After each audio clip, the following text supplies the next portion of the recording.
We're up and running. Happy New Year. Welcome to the special meeting of the Board of Commissioners, Wednesday, January 4th, 2023. It's 9:02. We got started a little late, and hopefully that's not a thing that's going to happen more in 2023. This is the last time we'll ever be late, and guaranteed, right? I'd like to welcome aboard our brand new Commissioner Brad Alcorn, and he's been elected and will sit here in this seat for 4 years. And I'd like to call this meeting to order. I'm going to say a little prayer, and then we're going to stand for the Pledge of Allegiance. So I'll invite you to join me in that prayer. And Actually, you can't, when you talk about this, a moment of silence would be appropriate. Well, in fact, we're going to have this on an agenda item today, but I would rather not put the county at direct okay. risk. So I think we should stick with the protocol that you. The moment of silence. I was thinking maybe with that ESPN, Dan Orlovsky actually prayed. Did you see that on ESPN? If you're not an ESPNer, he prayed on national TV on ESPN for this young man, this Hamlin. Yeah. ESPN's a commercial. And this is a public body, so I think So we are. We're going forward and researching that. We are, getting on board with that. So I ask you to join me in a moment of silence then. Sorry, I have no audio, guys. Okay. Can you hear us now? Apparently you can hear me, Can you hear us, Court? so I'm going to try and go to my phone real quick. My apologies.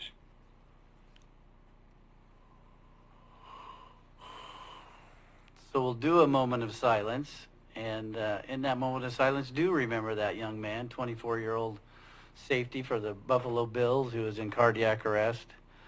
And then also remember the county you live in and the commissioners that serve you. We need prayer and guidance and direction. So let's do that moment of silence, and then we'll stand for the Pledge of Allegiance.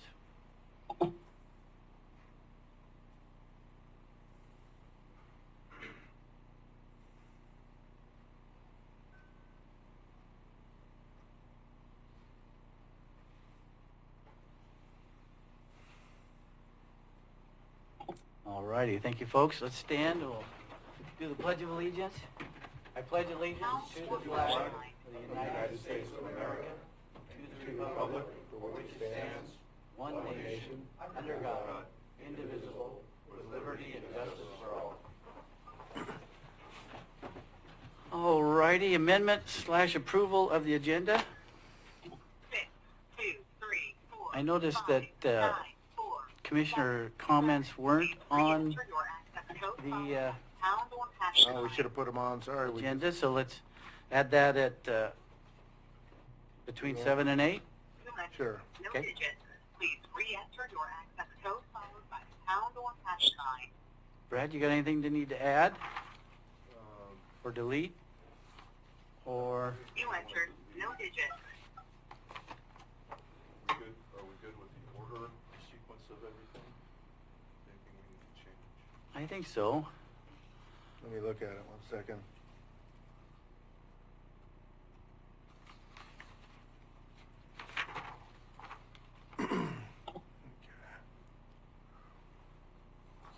Can you hear us now, Court?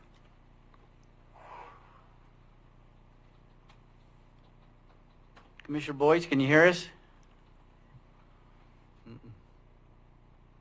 While we're looking at this, that'll give Court a chance to Get his. get up and running.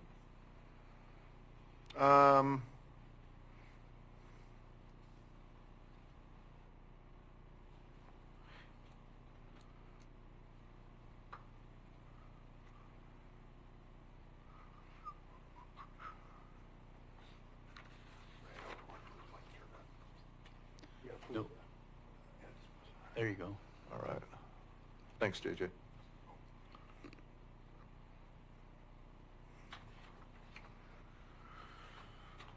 Can you hear us, Court? Please enter your access code followed by the pound. You see, I think we just have to go on like, it just. Move ahead without him? Right. I'd like to give him a chance if he wants to make any adjustments to anything, or if there's something that he wants to add. I'd like to make sure that he has that opportunity. Did you try calling him? He's on. Okay. There we go. Can you hear us, Court? I can, hang on one second. Okay.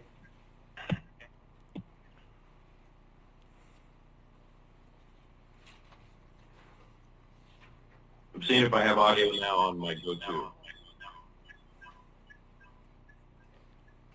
Might be why we had the feedback. Do you have any amendments or anything, takeaways of the agenda? On the first item with the resolving the housing committee, maybe just approve that, put it in an agenda. I don't think we need a lot of discussion, just my view, Mr. Chair. I don't speak that language. We couldn't, I wasn't sure what you said. Yeah, I have to ask him to mute his phone on the other side. okay, mute your phone, Court, if you can hear us. Oh.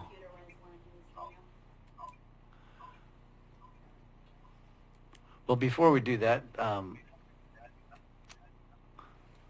forget your name. Caitlin, I was asking for didn't get on the agenda for appointing some Fair Board members. And I think we decided that we'll probably have a quick special meeting so we can look at the applicants. It'll be in the board, it'll be in a, we'll see those applicants online and be able to pick. So we will do that, I promise. That's time sensitive for you, right? Our next Yeah. meeting's not till the 17th, because our other one was supposed to be yesterday. And Okay. So we've got a little bit of time, as long as we can get it done before that. We'll get it done. Yeah, we'll get it done before that. So Ted, you've noted that? I'm Okay. emailing right now. So how we doing, Court? Thank you. Sorry, ladies. Out in the hallway so that they aren't yelling. You're fine.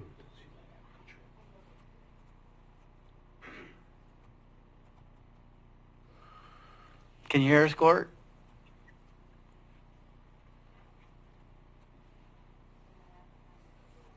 How about now? Yeah, we heard you. We heard you. It gets better, Frank, really.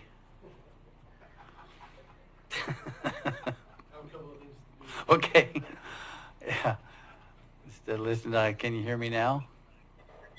How about this? Nope.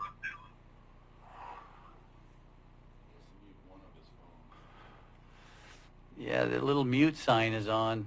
Nobody's talking. Hey, Court, maybe try muting the computer and then just working off of the audio on your phone. I don't know if he can hear us.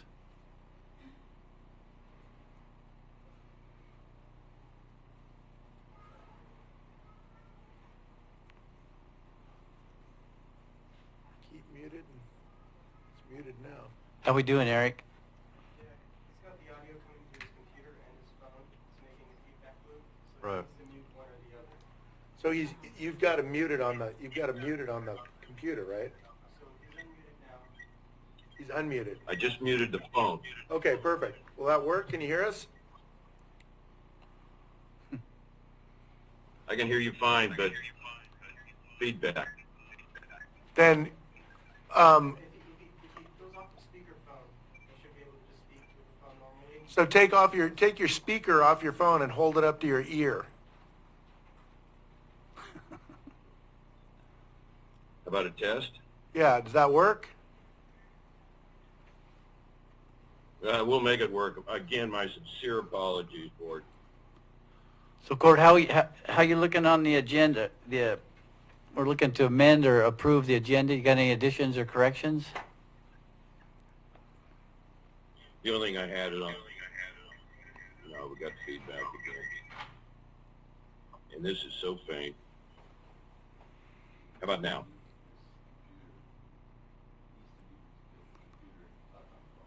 My goodness. You have your computer muted? I'm gonna try and call in with a different phone. Could carry on with the meeting, gentlemen. Okay, we'll take that as a, We'll take that as a no changes. so Brad, It didn't sound like court had any significant changes No. that you wanted to make anyway, so. we're gonna have a special meeting shortly anyhow, so Yeah, we can yeah. address it then, We so. can do that. Yep, how you? Good. Okay, all right, so, look for a motion to approve. Motion to approve. I'll second that. All in favor, say yes. Yes. Motion carries 2-0. Unless he hears us, which I doubt, I don't think so. So, election of, oh man, that's gonna be tough. Let's go to public comments. We only have one, David Barnes. Do you have a public comment, sir? Well, can you just, while he's talking, can you fill out one of these? They're in the door. And we'll get you a pen if you need it. You got a pen? I'm not going to give him much time to fill that out. David Barnes, I just want to say congratulations to Commissioner Alcorn. Thank you. And welcome aboard. I look forward to working with you the next 4 years.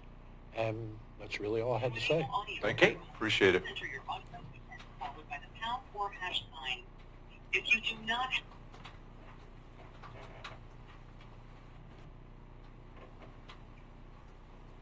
Thank you, sir. So you get 3 minutes. Do I need to time you, or are you gonna? You don't need to time me. I'm Brent Thompson. I live at 29509 Crook in Okay. Gold Beach. And I've sat on the Board of Property Tax Appeals since 2013. Yeah. And every year you have to go through an appointment process where you notice it, take applications. And so I asked 3 legislators to try to make this appointment every 4 years. And so this is a draft that was prodded by our representative, David Brock Smith. So I left this with the assessor's office, and I did discuss this with Court Boyce, with Commissioner Boyce. And so he liked the idea of having 4-year appointments. There would still be the requirement of being trained or reoriented or, reacquainted with the law every 2 years. But it seems unnecessary for the commissioners to have to hold notice and then do an appointment process when most of the people who get on the Board of Property Tax Appeals in given counties sort of serve until they can't anymore. Yeah. And I'd say I'm in that same situation. When I passed 1 year in 2012, and I said to Tracy, when I finally am appointed to this, I'll do it for life. So that's my intention. We need volunteers like that. That's Right. Mr. Thompson, So I'll hand this to okay. That's, JJ. I'll hand this to John Jesuit, and then can make copies. There is a copy in the assessor's office. Okay. Also. perfect. So all this would involve would be probably, if the county attorney liked this, he'd contact whoever he might need statewide, just to make sure there's not resistance to this change. Yeah. Because it makes no sense for you to have to do this I every can year. circulate it to all the county councils, and that'll be great. Yeah, and then maybe this will save you 10 minutes every year. I don't know. Right. Save you something. Yeah. Thank you. Thank you very much. Commissioner Pash was the BOPTA guy, and now I am the BOPTA guy. So, Mr. Thompson, I look forward to working with you. I do a class next week, I think, with Marcy and I are. Well, now I'm included in that also because Okay. the technological problems we had here today, I have all the time. So no, and I left my computer elsewhere, so I could not go on the training today. Understood. No one could accommodate me in the county here, so I'm with you next week, Okay. wherever we are. Yeah. Well, we'll get together. Okay. All Thank right, you. sir. Thank you. Thank you. Can we hear you, Court?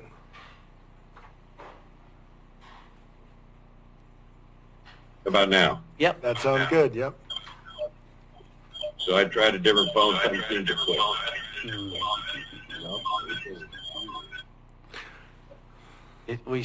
We're still getting tons of feedback.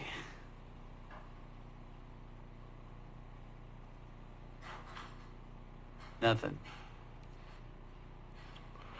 Well, we can struggle through the feedback, but we need is, Yeah. Let's live with the feedback, Okay. and we will go forward because we got to do that. We got Yeah. to do the election. Election of commissioner officers. Can you hear us? Yes. Okay. So the election of Board of Commissioners is open. So I'd like to make them, Go ahead. subject to council approval, I'd like to make one motion for the chair and the vice chair for the next Curry County Board of Commissioners John Herzog as chair, and Brad Alcorn as vice chair. Okay, there's a motion. Do I have a second? I'll second that. Got a motion and a second. All in favor say yes. Yes. Oh, now he's Yes. off. Okay, motion carries 3-0. Consent agenda? One motion to approve all? I'll make a motion to approve it all. Okay. I'll second that. Mr. Chair. I'll second. Court seconds it. We all second it. All in favor say yes. Yes. Yes. I say yes. Motion carries 3-0. First up is rescinding ordinance 20-03 and disbanding failed housing committee. David Barnes, treasurer. Morning, David Barnes, County Treasurer. I'm also a member of the Housing Committee. I was appointed to the committee when it first began, and we have not had a meeting now in well over a year.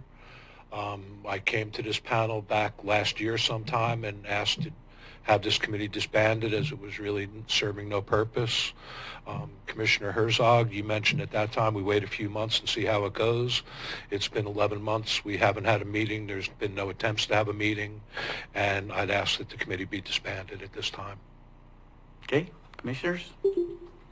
I'm curious for your thoughts on that. Obviously, you've discussed it already without me here, so I'm Yeah, curious it- what the history is and where we stand on it right now. I don't know if Chris ever sat on it, but I did, Court did. It was a huge committee. It was, Yes. I don't like, I'm a glass half full guy, so I'd hate to say dysfunctional, but it was just really tough. It was during a time too of, a lot of call-in, you didn't meet in person. Right. And so there was just this kind of stuff that we're dealing with today Yeah. with court. But that didn't make it a failed, but it just, We never got any traction. nope, I just Never think, moved on anything.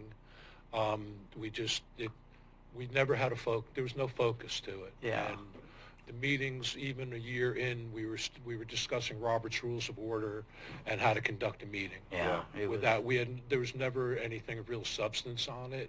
There's other groups, Stephanie Hadley, I believe is her name, is working on other things. There's other groups out there that are government. I believe there's a Coos Curry Housing Committee now and some others, and there's, the work that could be done by this committee is being done by others, and no one on this committee has shown any interest in proceeding with it. so I would agree with this disbanding and unless the other two, you two don't, and, we could start up something at another time. Court, do you have anything to add?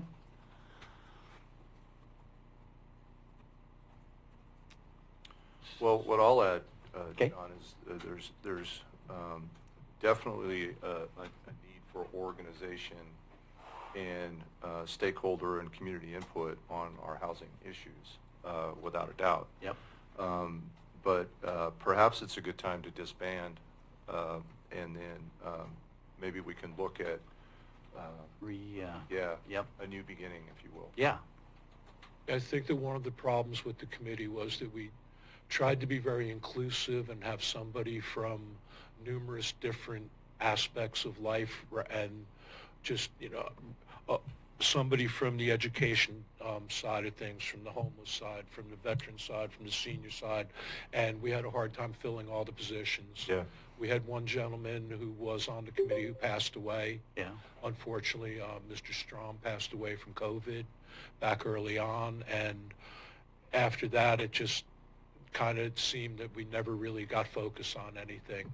I'd be highly in favor of, we still have an existing housing emergency declaration out there. Yeah. So I think to just abandon it at the county level is wrong, but I would like to see a new group formed and given a little bit more focus, a little bit more sense of direction by this commission, by the committee, and then, let them move forward.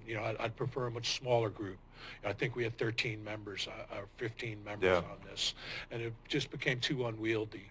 So, I'd like to, maybe at a future workshop, we can sit down and we can talk about what a committee would look like that could actually be functional and have a Yeah. positive impact. I agree. I would support rescinding it. Okay. Court, any comment? Same here, thank you. All right. So look for a motion to rescind that ordinance 20-03. I'll make that motion.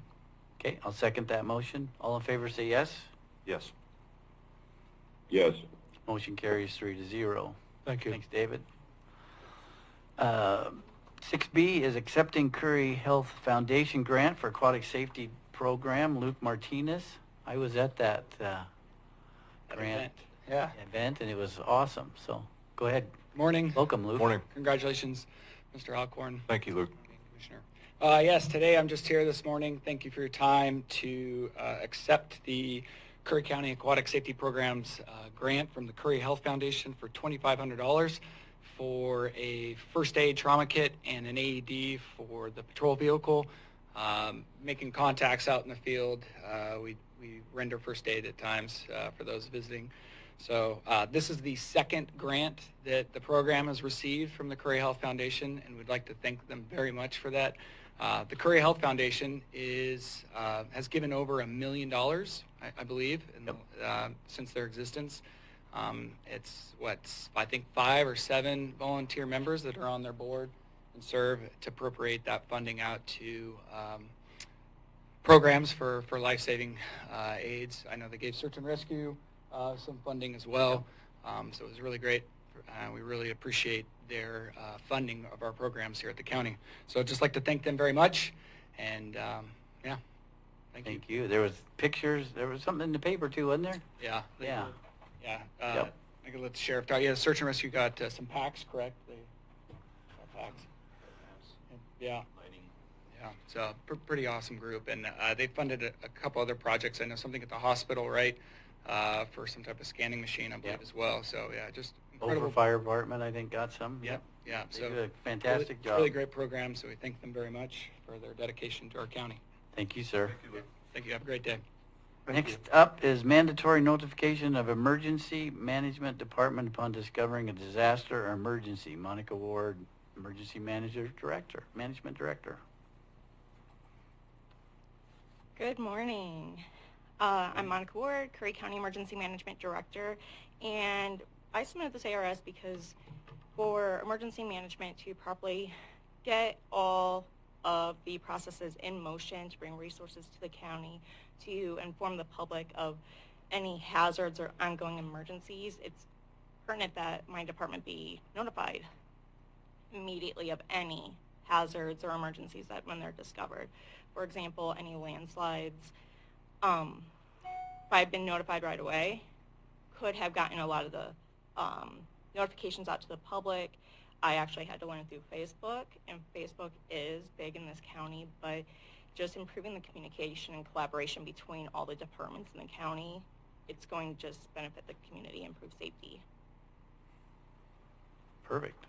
Monica, what's your protocol when you do get a notification or you get a notification in the future? What's your protocol or procedure for notifying us? For notifying the board, I would immediately go to my commissioner liaison, and then from there, the board, if it's deemed that we may need to activate the EOC, declare an emergency, the board would have to convene. But later today in the public hearing, we do have the emergency management code that is up for adoption, and in there it does outline the protocol of, for example, we have a major emergency and we can only get a hold of one commissioner. That commissioner will have the ability to make the call to declare a local emergency, which could later be rescinded once the board actually convenes. The importance of actually getting everything in motion is to get the state and federal resources moving in our direction. Okay.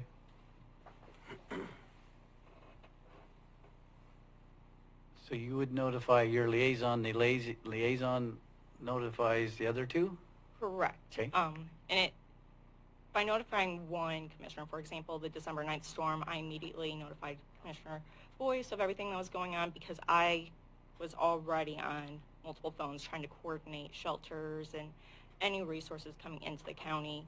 I was on the phone with the state, so just having one point of contact on the board that can then contact the others Okay. We can also set it up to where the commissioners are on call 1 week at a time, or for the evenings and weekends, so that I know who I'm contacting. Okay.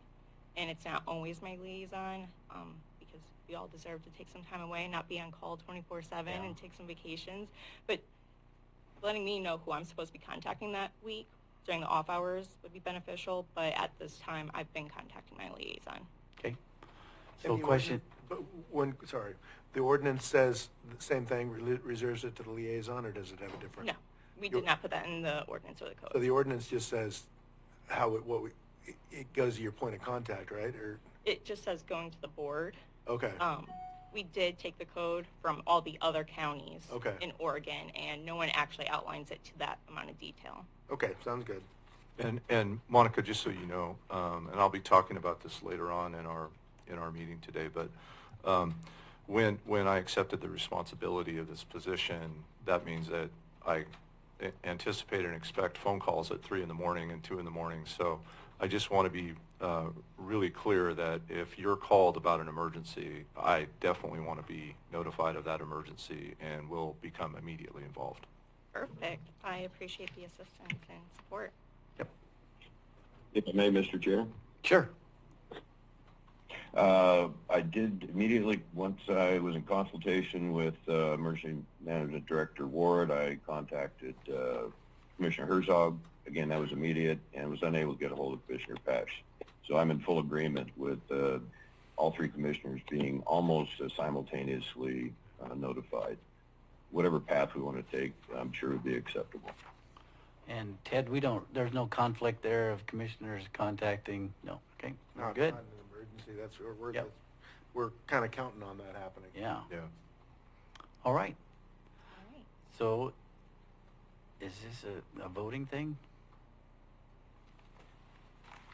Is this, Are we doing the, let's see, you were, this is C. Android notification, and then, I don't think we're voting on that, we're voting on we're voting on approving the, Yes, because yes, there's you're an order. voting on approving the new ordinance. Okay, so I entertain a motion. I would make a motion to approve the new ordinance. I'll second that. Second. Okay, any other question, comment, discussion? Hearing none, all in favor say yes. Yes. Yes. Motion carries 3-0. Next up on the docket, highlighted, is declaring a local emergency in Curry County for the December 2022 storms. Monica Ward, Emergency Management Director, again.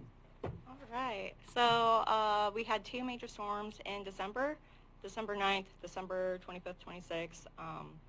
And although it may have appeared as just another winter storm, on December 9th, we had extended power outages, impacted the community quite a bit, especially here in Central County, because there was nowhere that anyone could go unless there was a house with a generator.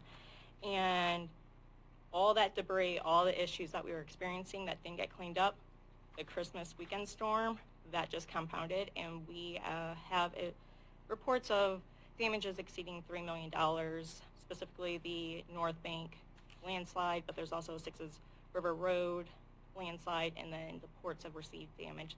So just the damage between all the jurisdictions in the county, we've exceeded $3 million. And at that point, it's pertinent for us to ask the state to declare an emergency so that we can start getting state and federal funding to clean up.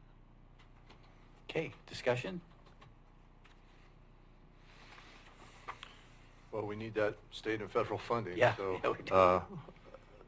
that's, I mean, especially with the condition, we have a road, obviously, that everybody's aware of right now that's pretty critical. And we have a storm coming, so there's anticipated damage from that as well. So we need to be proactive as we can. I'd just like to say that Ms. Ward took the lead on getting that emergency declaration in hand and moving forward, and she'll be the point of contact in as we go forward with responding to that emergency and funding needed to get what is a pretty big, that's a growing, large problem. Yep. We're going to have to work hard to get ahead of it. It's a growing large problem, and it's going to get worse. Yeah. especially with what we have coming the next 24 hours. So. Yes, 2 storms. One will start tonight, and it is projected to pose quite the hazard to our ports, specifically the port of Port Orford, because the swells are going to be coming from the south. And then this weekend, we are expecting another major storm. We will not have more details for a few more days as the Weather Service is trying to figure out what direction the storm is going. Probably Fasten your coming this way. seatbelt. Yeah, Yep. been there. Alrighty, so I look for a motion to accept this declaration of emergency. So I'll make a motion declaring a local emergency in Curry County for the December 22 storms. Second, Mr. Chair. Got it. Excellent work, Dr. Ward. Very good. Got a motion and a second. No further discussion. All in favor say yes. Yes. Yep. Motion carries 3-0. Thank you. You bet. E is approve roadmaster signature authority for a $31,200 Peterson Cat quote purchase and install a rebuilt motor for road department 934 front end loader. Rich Christensen, roadmaster.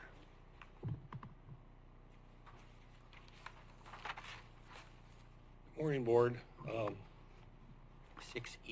6E. So thank you for declaring an emergency disaster. As Monica Ward alluded to, there's major road damage and cleanup to be done.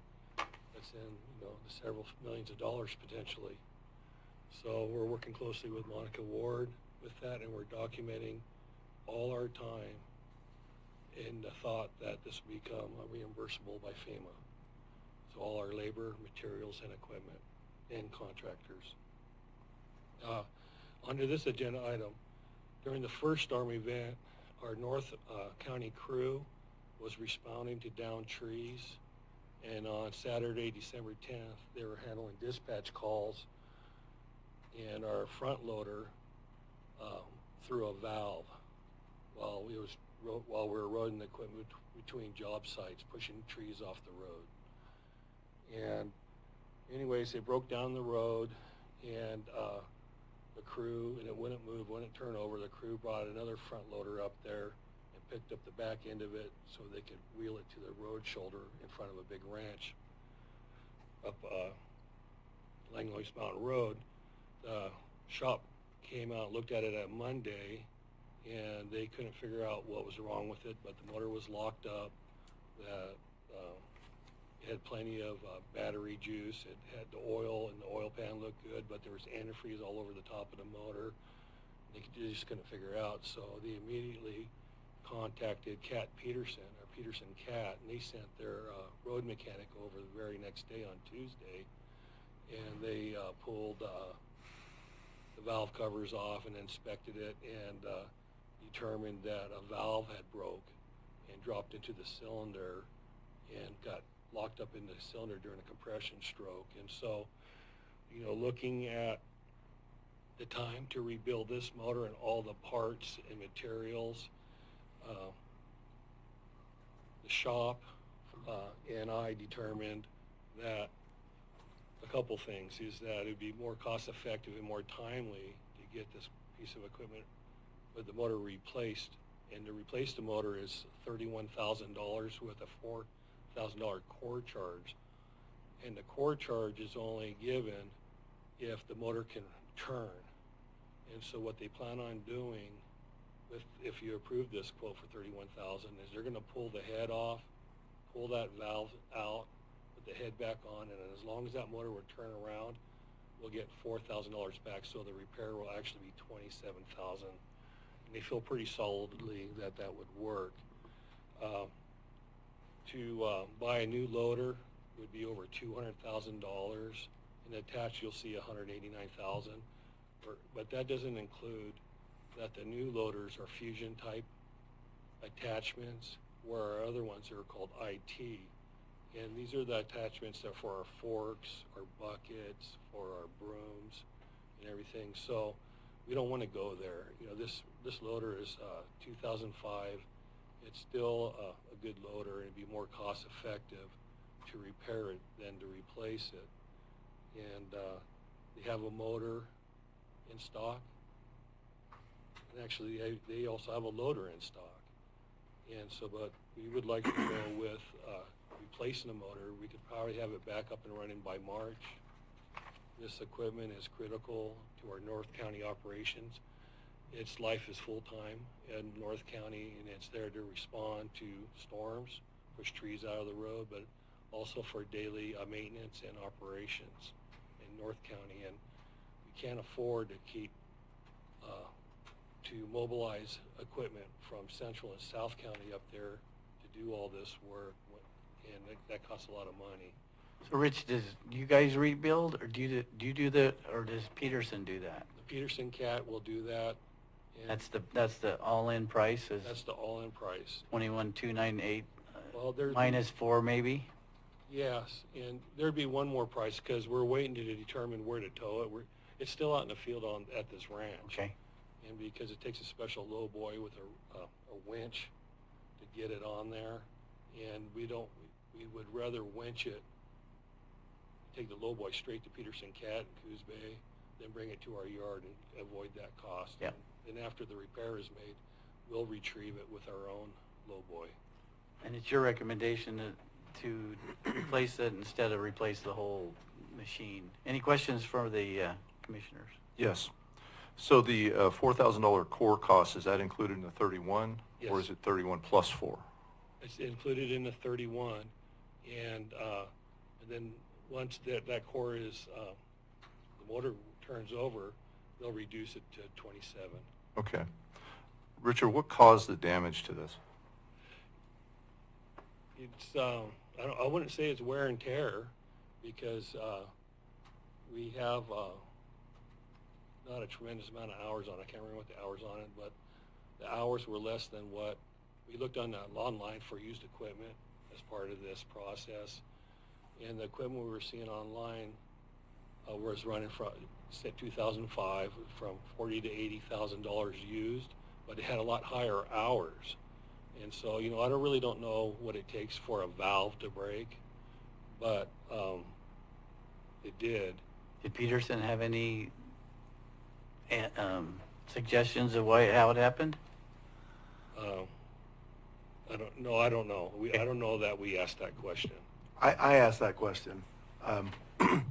This particular motor, when I read that it wasn't out of oil or anything, it's almost impossible to blow one of those things up or seize it unless you overspeed it. And so probably what you said was it was being roaded between out on Langlois Mountain Road, steep. So you're running up against the governor, and the motor overspeeds, and that's what'll drop a valve. I called a friend of mine's equipment manager for Caterpillar. So I could look into that, because I did talk with Caterpillar, not about this situation, but roading in general. And I went through Cat factory training where I got to meet engineers and everything, and this was like 3 years ago. And I talked with their engineers, and because I was concerned, because we do road a lot, and I asked that very question on their loaders, that should we be putting them on low boys between job sites and stuff like that? And they said no, this equipment's made to road.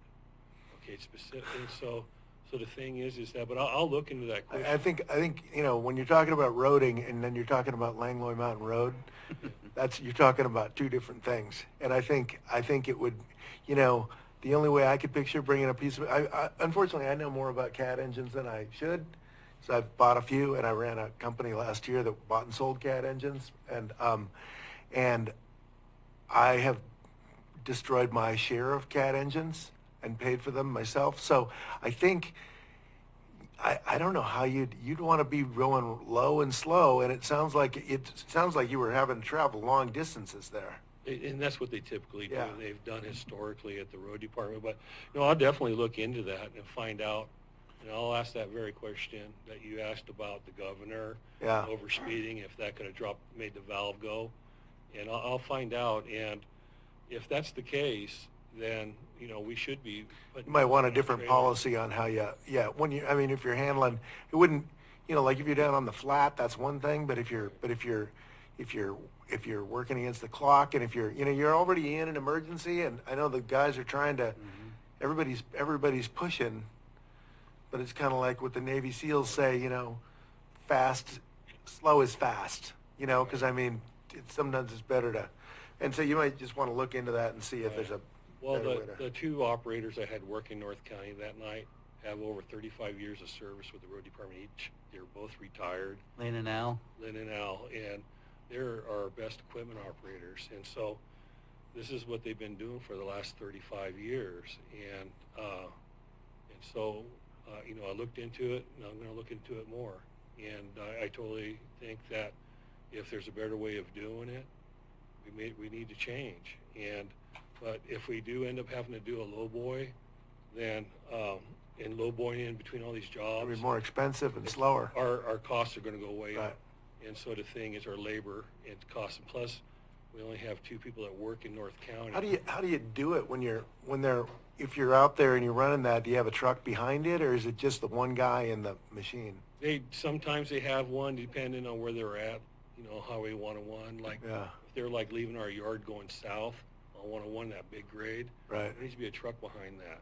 Right. Because, but they have placards on the back of them. That's the slow-moving vehicle placard. Plus, they run with their beacon on and their flashers. Right. So they light up. And so what we're doing is legal, and and I think that this is the first time it's happened in, like I say, in the history of the road department. And I can't say why it didn't happen, but I will investigate it further and make sure that it does, or try to prevent it from happening On again. the upside, Yeah. it happened while you were responding to this emergency. So it goes directly into the reimbursables. That's what I'm excited about. Well, Is it really? Well, and, Yeah. and that's a question that I have, that's one of the questions I have. So when did the damage occur? On Saturday, December 10th. So December 10th, and then when was the diagnosis of the damage? On Tuesday, the 13th. Okay. So we've been without this equipment for about a month or so, almost a Right. month. Okay. So my thoughts are, it's a lot of, 31,000 is a lot of money.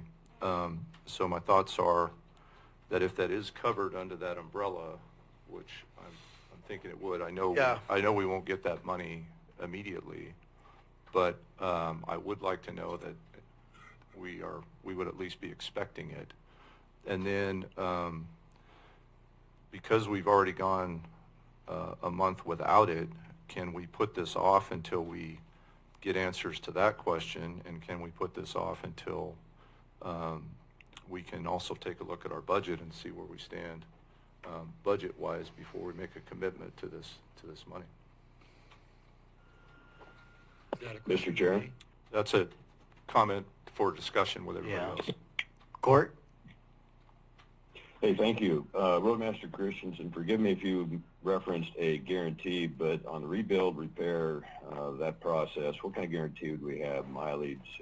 What's your anticipation there? Thank you. I don't know, but I could find out. I think they warranty. I mean, Peterson is going to warranty what they do. It's all factory, but I don't know the answer. I mean, I'll see if it's on that deal.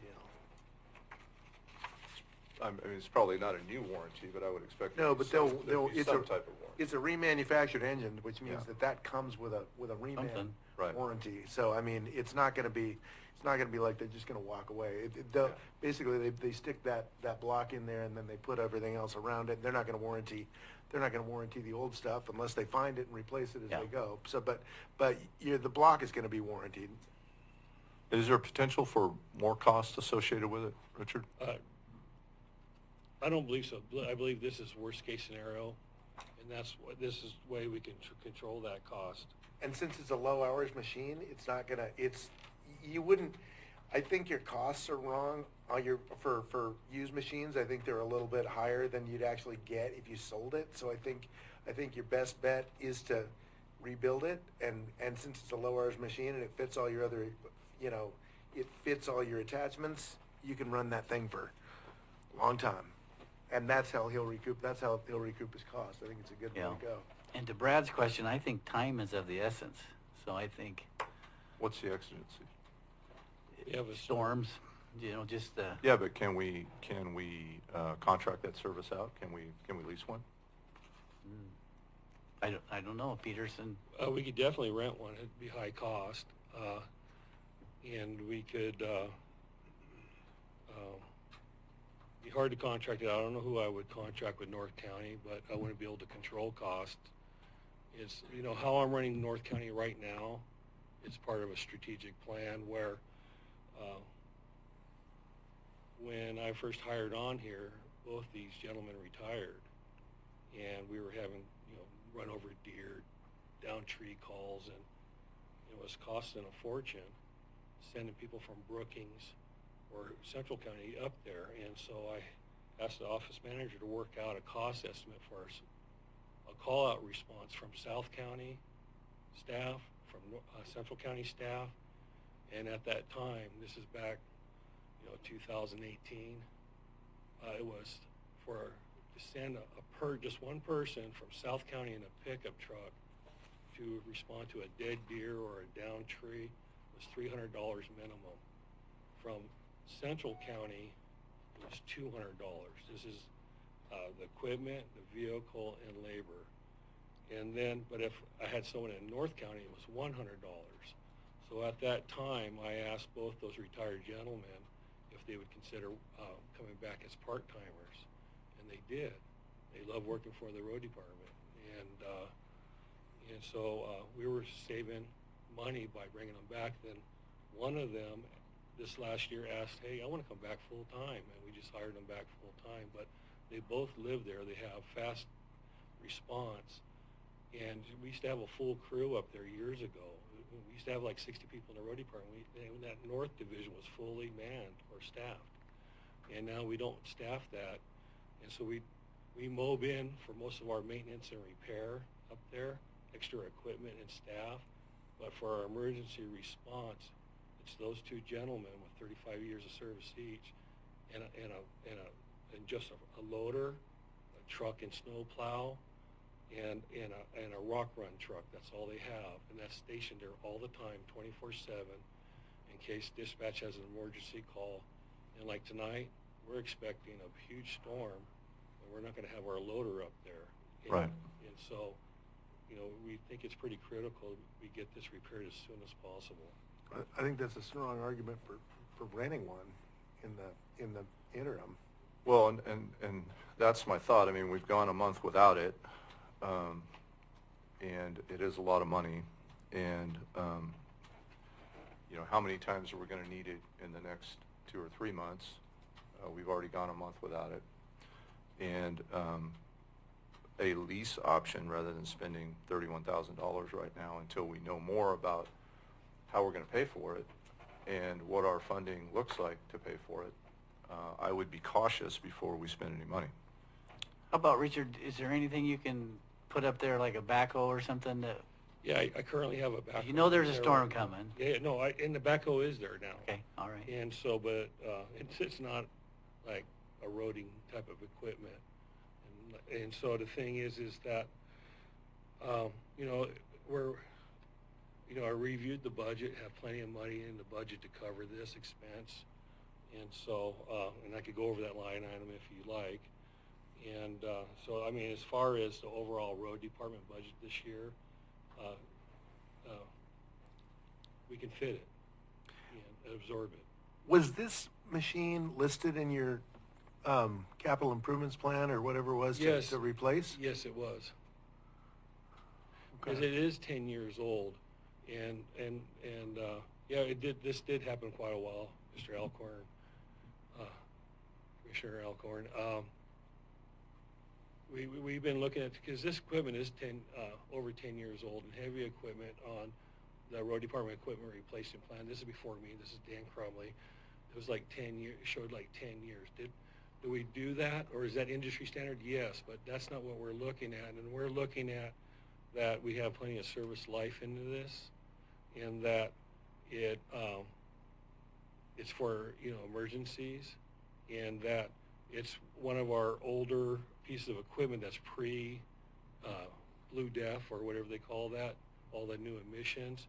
And so it gets set with those new diesel fuels better than the new equipment.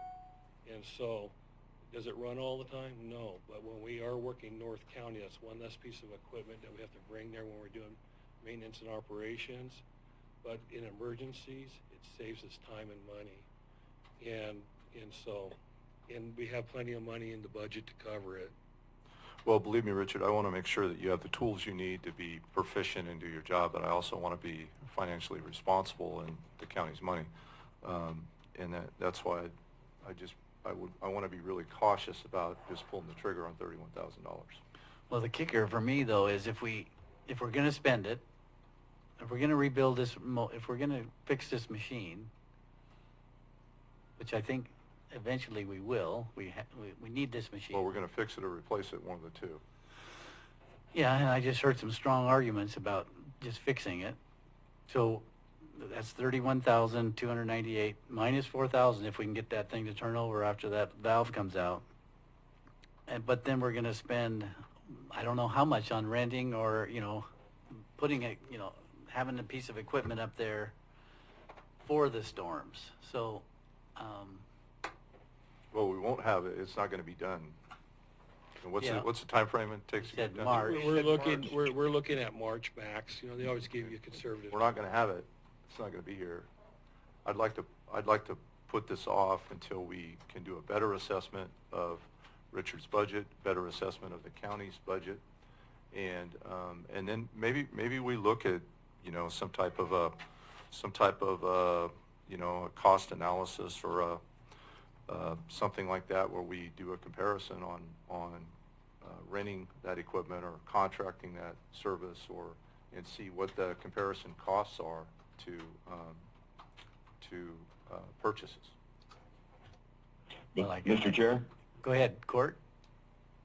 Yeah, I'm in agreement with that. I'm sure we're going to have to fix it, but I think having a couple weeks to gather some more evaluation, I think would be wise.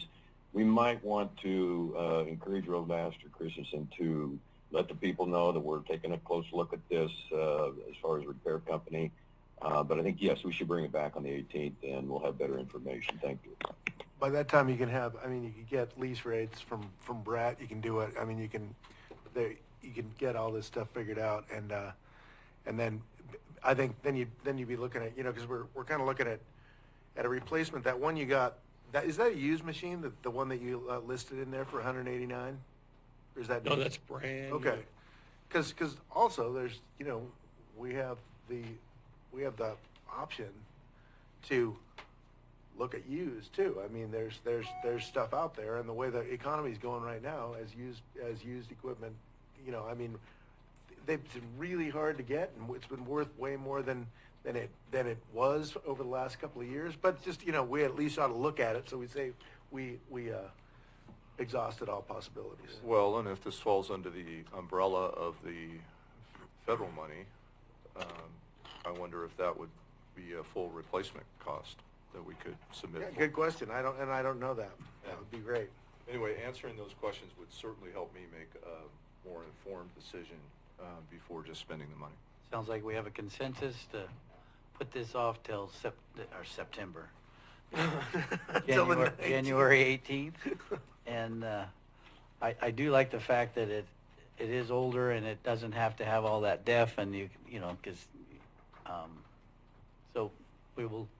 One of the things to consider too, because I'm listening real carefully what everybody's saying, and we'll come back on the 18th and do that. But one of the things too is we have to consider is that we have looked at the used vehicle market or loader market, and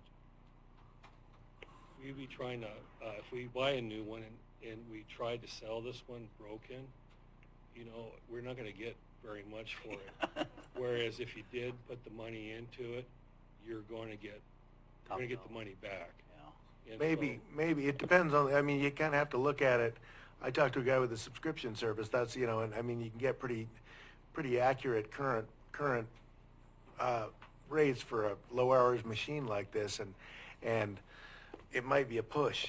I think if you decide to go with the idea of replacing that motor, then you take Richard's idea and you leave it up there as as a reserve machine in a place where it can be there and be run by professionals and serve a purpose. I think that is a pretty prudent way of looking at it. I think if you buy a new machine in today's market, you want it to be running nonstop to pay for itself. Yeah.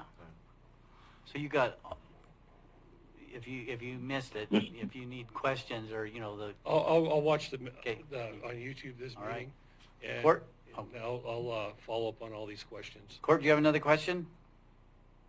Well, no, I think we can move on. Okay. But Roadmaster Shin is there, would like to just get a real quick report on the Sixes slide. I saw pictures.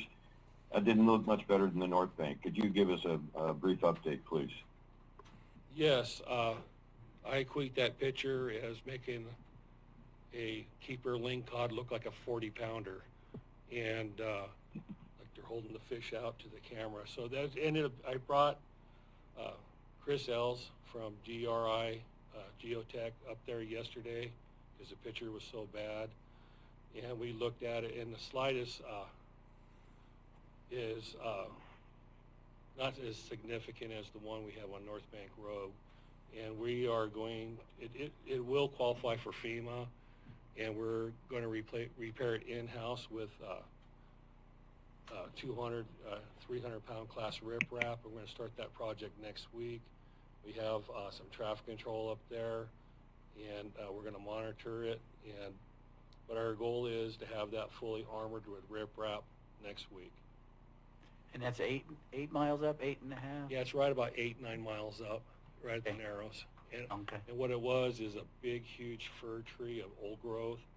It tipped over and pulled all the soil from the bank, and the tip of the tree is pointed down a canyon with the tip of the tree in the river, and that tree doesn't look like it's going to go anywhere. And what we're going to do is we're going to dig through the duff and get to good soil conditions and start placing riprap in with our big excavator and stacking it in there, and we're going to support that bank. And looking at it through a geotech and our eyes, we believe that's an in-house project that we could complete for about $40,000.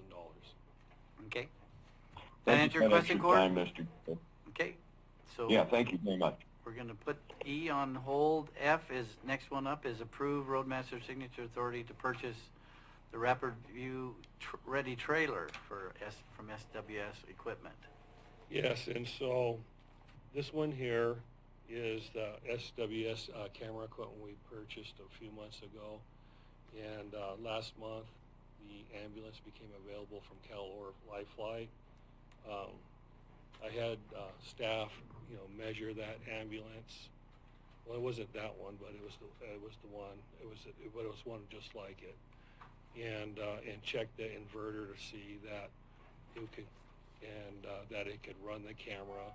And that van at that time, when they measured everything, it looked like it would fit, and the inverter was strong enough to run the TV system. And so in the van that we actually did the inspection on was the one that went to the sheriff department because he had an emergency. And so anyways, when we got this van, the inverter's too small for it to run our equipment, but also too is when the camera swings, I think it's 2 inches with the shop has said it won't clear the doors. And so we're looking at that, and then talking with Commissioner Herzog, my liaison, he asked me to look into another vehicle that was donated to the county, a little van, and we looked at that, and that won't work. And so, normally this TV equipment comes either in a trailer or a van from the factory, and we didn't want that because the van in this quote is well over $100,000 for a van, and this trailer is a little under $30,000. And so we'd like to get this equipment in the field going and starting the TV, these large storm drains. And it was a mistake on my part. I thought a free van from Calor Lifeline would take care of it, but it won't. And I'm kind of stuck.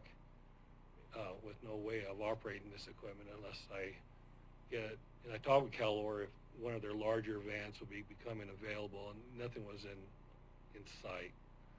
So I'm kind of stuck. Okay. I have a question about how does this figure into what do you how do you plan to use this? How we're going to use Like, this? what's the volume of use, and what's your? I saw some reference when I was reading about it that we've got a certain number of miles of pipe that need to be inspected.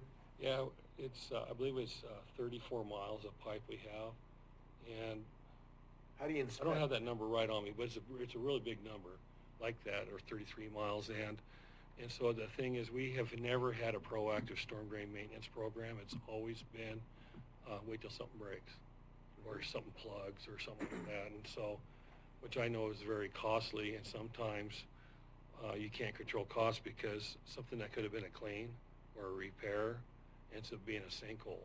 So basically, washout. what this is a fundamental transformation in policy. Yes. And what I wouldn't say in policy, I would say in operations. And so going from a reactive program to a proactive. It's a policy. It's definitely a policy change. Well, You're changing the entire program, and you're looking forward. You're not just reacting. correct. Right. Trying to control costs. Right. And so when you proposed this, did you get a legal opinion on whether that was in the best interest of the county to make that policy change? No, but I did talk with the board about it in meetings, and I always expressed that, and that in my professional training and experience, having a proactive maintenance program is way more cost effective in all aspects of public works, be it road maintenance and or storm drain maintenance, water main maintenance. And so the thing is not being proactive and letting things fail. For instance, I'll put it in a mile of road. So like, say the road department didn't maintain its roads and we just let it go to total disrepair, potholes, gravel, crack, and allegation. And it could cost up to $1 million a mile to replace that road.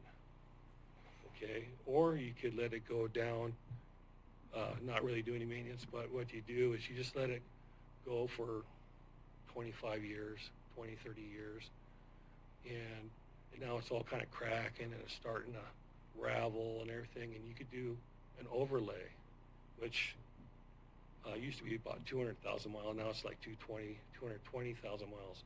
Or what you can do is every 10 years, 15 years, 10, 13 years, you can come in and do a chip seal, and that's like $35,000 a mile. And so the thing is that the road department, when you look at the road department, you should look at it as a $550 million asset.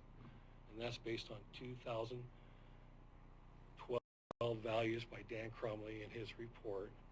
And to maintain that asset, Dan Crumley would budget $6 to $6.5 million a year to maintain that asset into a fair and good condition so that we could do our maintenance, less maintenance with overlays, do more maintenance with chip seals, and do preventive maintenance, because if we do not do anything, that $550 million asset, we don't have $550 million to fix it or replace it, but we always had $6 to $6.5 million a year budget historically to maintain it in a fair to good condition. So these are just basic principles in public works, and I've been highly trained in that. So tell me, in the old days when Dan Crumley was doing it, and I think I recall you saying that they originally were doing 6 miles of road of pavement, or was that chip seal? What was that? Yeah, so this is back, I think it's in the 2012, it might be before that, but Dan did like 3 different presentations to the board and to local businesses. And so, yeah, Dan Crumley historically and Doug Robbins, they ran a $6 to $6.5 million budget where $2 million of it was about payroll. Okay. $2 million of it was like operations and maintenance, and $2 million of it was, give or take, cap outlay. And Dan would pave 6 miles a year. Pave, not chip Pave, seal. not chip seal. He would pave 6 miles a year, and at a cost of $1.2 million. Okay, and he would chip seal maybe 10 miles a year. Okay, and that would be 35,000 times. And my brain's not working good right now. And so. And that would also include, when you do a chip seal or pave, you'd be going in and redoing the infrastructure underneath the road before you did it, right? We try, but a lot of it, if it's the storm water infrastructure, 100%, we control that. And we try to let our sister agencies know that have their water utilities and sewer, but they really don't, you know what I mean? And so, but we. But like with pipes, with culverts and stuff, that'd be your deal, right? That's my deal. Yeah. And So how did you inspect those prior to having this camera? That's a good question. And so, you know, I think some of the larger stuff that crawl through it, which is really dangerous. And matter of fact, I'm going to have training on this next month. I don't recommend Yeah. either you or me. I was just thinking I've been banned from crawling through culverts for a while. No, and so, I mean, there's things that the road department may have done historically that I wouldn't allow now, knowing what I know. And I have training coming on March 7th that I'm going to be opening up to all our sister cities. We're going to have United Rentals come in and do shoring and confined space training because of these issues. And plus, I have a big job coming up on Old Coast Road to put an 18-inch storm drain in where I'm going to have these issues, and I want my team to be trained before we start I put them in an environment that's dangerous. And so, but anyways, these are just all basic principles of proper management of infrastructure that I was taught by City of Sineville that did have a ton of money, that did invest a lot of money in my training and leadership and infrastructure maintenance and repair and management. And I worked at the City of Brookings for almost 12 years, like 3 months shy of 12 years now. Been here 5 years now. And so these things that... Does the City of Brookings have one of these camera situations? Yes, they do. Okay. And I was part of the buying of that camera. It's a total different camera. It's a sewer line camera. It's made specifically for that application, where this camera is made specifically for a stormwater application. And does ODOT's got one of these? Yes, and we used them. It's like this camera, but the problem is that they'll TV, but you don't know where it's at. They'll just say, yeah, the pipe's bad, but where is it bad? You don't know. They just say, well, it looks like it's about 50 feet from here. That's all I could tell you, or 100 feet from here. It didn't have a locator device. There was no way to find it. And we did extensive demonstrations with like 3 other camera providers, and they said, it was all done on Lower Harbor Road, all in the same spot. And the camera said, this is where the problem is. And we dig it up. That's not where the problem was. The next person came in and said, this is where the problem is. This SWS equipment said, no, this is where the problem is. And they were right. And so that's why my team chose this camera, because not all equipment's equal. And so we have much work to do.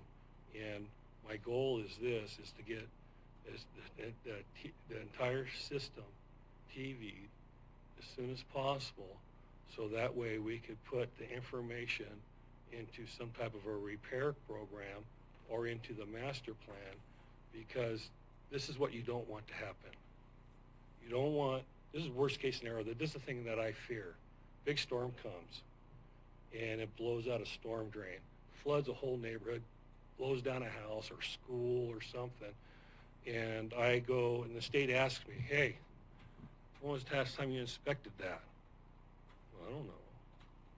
You know what, we own it, and we don't have enough money to pay for that. No, we don't have enough money to pay for that. You're right. We don't Yeah. have enough money to pay for this plan. Exactly. So I definitely recommend that we return that camera.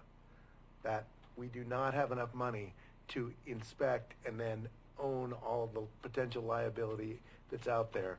This is a fundamental shift in policy for the road department that there was never a legal, no one consulted legal about this and the potential liability that can follow.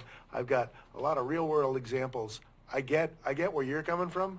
I'm coming from a different place. You're coming from the private sector, I come from the... I'm coming from the lawyer perspective. That's where I'm coming from, Richard. It's not private. If you need to have inspections done, they should be done in a limited scope, in keeping with your plan and your budget. Okay. This is a big change. If you want to make that change, then go ahead. But I predict a very bad outcome for the road fund. And also, I predict that, there are situations that have happened. You can rent equipment that you need to have this done. You can also hire contractors to come, and for that limited purpose, Richard can save a lot of money on some of these pipes where he can come in and do it. But he probably can't beat the private sector in every situation. So it's going to be a situation really, when you're in the road department zone, there's limited amounts that the road department has historically performed. There's also a lot of what they do is contract out their services, or contract out these jobs to whoever's the lowest bidder. And in our area, we've got a variety of different contractors that can do it. And I think you just want to, I think that bringing this amount of oversight and liability in-house is potentially very damaging for the county. Can I ask a couple questions? Sure.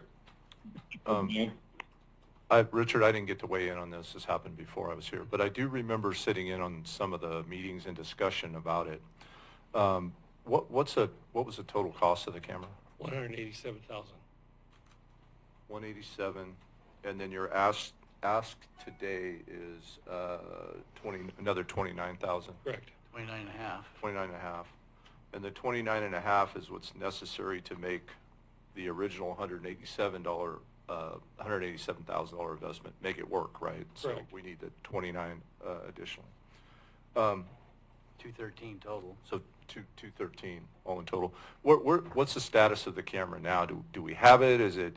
It's in the shop in crates, and half unpacked a little bit, but it's still all with the crates and everything. Okay. So what it sounds like, listening to your presentation and Ted's comments and discussion, and I'm asking for both of you to correct me if I'm wrong here, but Richard, it sounds like you're trying to be proactive and you're trying to make sure that our roads and our systems are functioning as best as possible. Correct. And then Ted, it sounds like what you're saying is that sometimes when we are proactive, we create our own exigency and our own liability associated with that. Correct. It sounds like from Correct. from your legal There's a perspective. middle ground. Got it. That's concerning. That's concerning to put the county in a position that we could incur liability from being proactive, and I totally understand that. There's a lot of law enforcement analogies that I can give you on that. It's kind of like the cop that stands behind the car and tells the driver to stop, and then the driver backs up and the cop shoots and kills him. He's created his own exigency by doing that when he just had to get out of the way. And so I kind of get what you're saying there, and that's very concerning. It's also concerning that we're spending over $200,000. Pardon me? May I be recognized, please? Good day. Well, just a second. Brad's got the floor. So anyway, it's also concerning that we're spending over $200,000 for something that we didn't have in place before, and I I probably wouldn't have supported it when the original vote came through, just because of the costs associated with it. But I'm very concerned about the liability issues that Ted brought up. Yep. Court, go ahead. Hey, thanks again. Council Fitzgerald, could you give a little more detail on, I think you used the term limited inspections. I think I'm following you on that. And somewhat agree, but could you offer a little more detail on that? If an agency or organization has a plan in place, especially a government agency has a plan in place that is reasonable and prudent within its capabilities and its economic and labor capabilities, then that plan will be deemed to be acceptable in the case of if there is an emergency or some sort of accident that happens, you walk into it with a defense. But if you know or should have known of a risk or a legitimate existing liability and you took no action, then you are exposing yourself to, when that happens, you will be held liable for it. Now, there are certain immunities for governments, but I don't believe there's one this would fall under. If you go out and if you inspect everything, then you know what you've got to deal with, and you won't have the money to deal with it right then, and we expose it. But if you're working within a plan, within kind of limiting parameters, then that's a more affordable and foreseeable scenario. This is my concern. There are many instances where it would be wonderful if we all knew the potential all downside for everything, but it would also be ruinously expensive to have to address those in a timely fashion once we knew them. That's my concern, and it's a serious concern. All of this stuff is I don't want to talk in too great of detail about this, because these are fundamental policy issues that should have been addressed, and I would rather have been able to respond to this when it happened. I think that if Richard and I had been working together back then, this wouldn't have happened. I'm not saying that it's Richard's fault. I'm also not saying that Richard is working in the wrong direction. He's not. However, when he says this happened, he's coming from one perspective, I'm coming from another. And my job is to safeguard the county and to not expose it to excess liability. So that's why I wish that this had been focused on before. well, the kicker is it did happen, and how do we unwind it? So, Well, Send the camera back. You're looking. I would like to answer some of this, okay, from my experience. And this has, I've been working on this for 5 years. It's been master plans and it's been talked about. And I just want to talk about a situation, how I look at it. And so before you make a decision on sending this equipment back, I would say talk with CIS. And I'd like to take you back 8 years ago or so. We had a huge storm event at the city of Brookings. And Buena Vista? Buena Vista. And the storm blew through oceanfront homes, and huge lawsuit and millions of dollars. And I think it was called Inverse or some Inverse. It was something where Adverse? it was a lawyer term, Inverse. Adverse, some of taking. And but anyways, CIS involved, and the city hired an attorney on top Was this of it. when Buena Vista, where the bank gave way? Yeah, and it actually went through people's front doors and out their back doors, washed away Ocean Bluff, and so this is my experience, is that if you didn't do any preventive maintenance, disasters can happen, but if you didn't do any preventive maintenance or documentation that you were working on mitigating the issue, then you are at fault. Correct. But if you identify problems and you don't have any money, but you are working on trying to find grants and you're trying to find one, and there is a disaster, you have done your due diligence and you Incorrect. protect the county. Incorrect. That's not the case. And what I'm talking about is getting sued. Yeah. And what we want to do is not get sued. Correct. That is, seeking grants, getting yourself into a grant situation is not due diligence. When you have the money sitting in the road fund, you will spend that money or you will be liable. If you have the money, and you said we preferred not to spend the money because we were looking for grants and this is the way we were going, that's a situation that will, that's why I said it would be ruinous for the road fund. You will end up paying it all out to one claimant. So that's why the reality is, if you have a plan that is controlled and reasonable within the scope of the organization that is going forward, you can then demonstrate that to a trier of fact and say, yes, we were taking all due care available to us as the public entity. So that's. Does that make sense? By the way, I just want You know, to, I mean, I don't want to be the person who brings the dark cloud. Well, I would love to have everything taken care of for everybody. However, that's not a realistic proposition. No. No, and I appreciate that Well- perspective, Ted. I'd rather have somebody tell me what I don't want to hear than not Yeah, tell me anything. yeah, So yeah. I appreciate that. That's why you're sitting at the end of this bench. Absolutely, and you got my attention with that, because that's the last thing that I think any of us want to see is some type of large Yeah. litigation. And I think we all have an interest in protecting the road funds as well. So you're. Does that make sense, Richard? Because you can't say we're looking for grants when we have $25 million in the bank. I think it all makes sense. I think that you should have CIS involved with this decision. That's what I think. And then Mr. Chair? I'll do whatever you tell me to do. Court? Hey, are we seriously looking at just sending the camera back and looking for other inspection options at this point in time and staying within the available resources we have? I think I understand Council Passero basically identifying that, hey, as long as we're doing what we can within our boundaries of those resources, we have less liability. Is that reasonable? Yeah, I think so. Yeah, that's a good summary, Court. Yeah. Thank you. That's all. So at this point,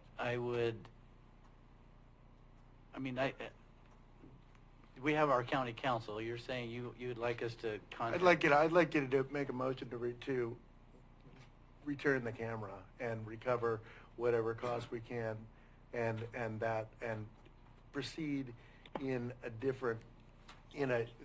that's a fundamental policy shift that was never brought before legal counsel.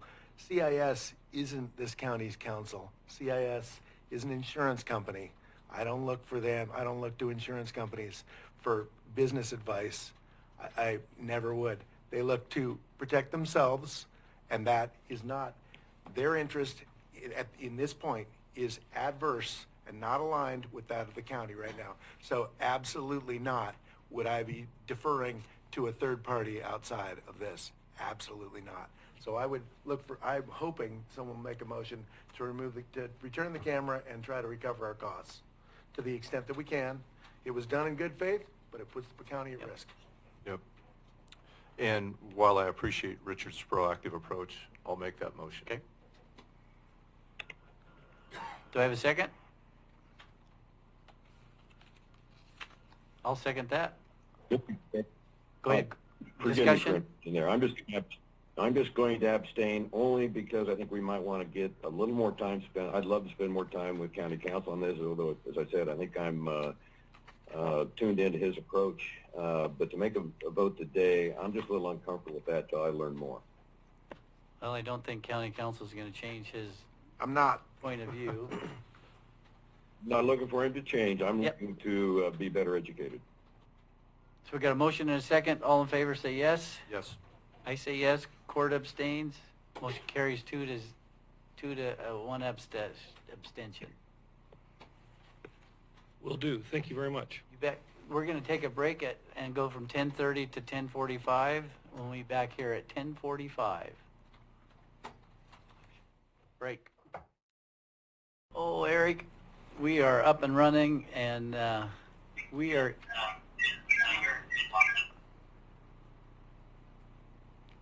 An alien just signed in. We are going to commence, but we have a little bit of a delay, so I'm just going to do stand up until our county council gets back. Did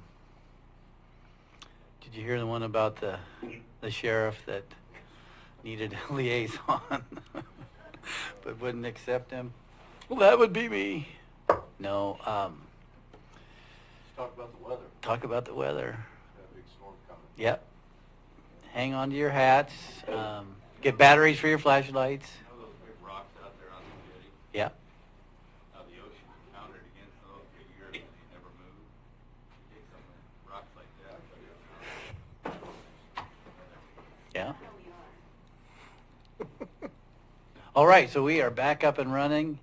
The next thing on the agenda is Commissioner Liaison list, but before that, we're going to recognize our county clerk and our county assessor they're going to retire on the 17th of January, or is it 16th? 16th is a holiday, Monday the 16th. So I just asked them to come in, and I wanted to say thank you for your service.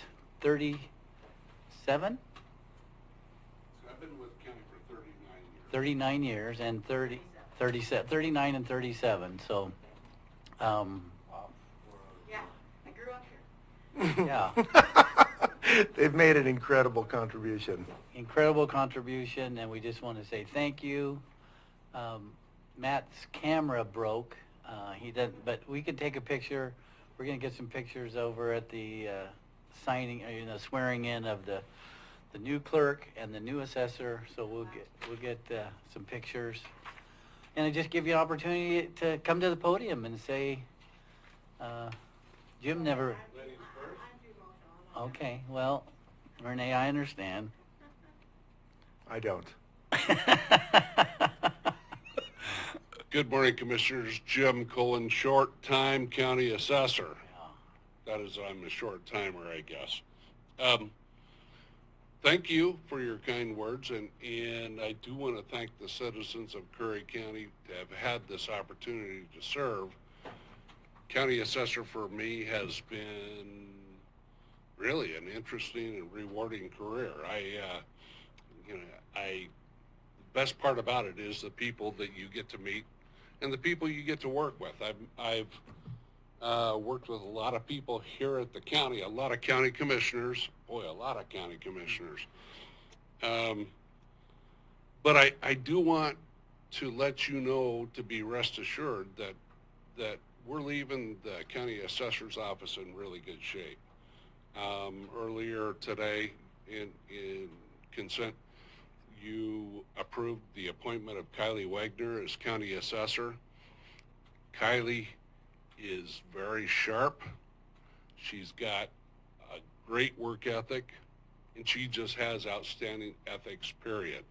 And she's got the respect of the people in the assessor's office, and she's going to do a great job for Curry County.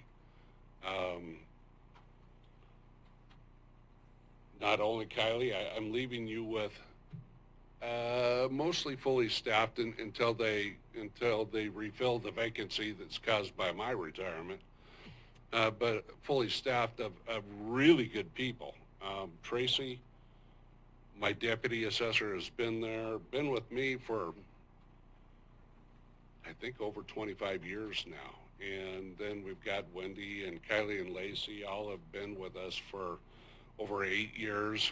And then we've got some newer people after that, but they're real sharp and they're learning. Tracy has been fantastic over the years. She does a lot of work. Tracy is the kind of person that will stay here and work until the job is done, whether that means she's working 70 or 80 hours a week. And she's done that for 25 years. I've already talked about Kylie, but Lacey and Wendy are very intelligent people, and the rest, Alex, Johnny, Danny, Lauren, they're all real sharp kids. I mean, they're all kids to me. Better mention them all. They're probably watching, so don't leave any of the kids out.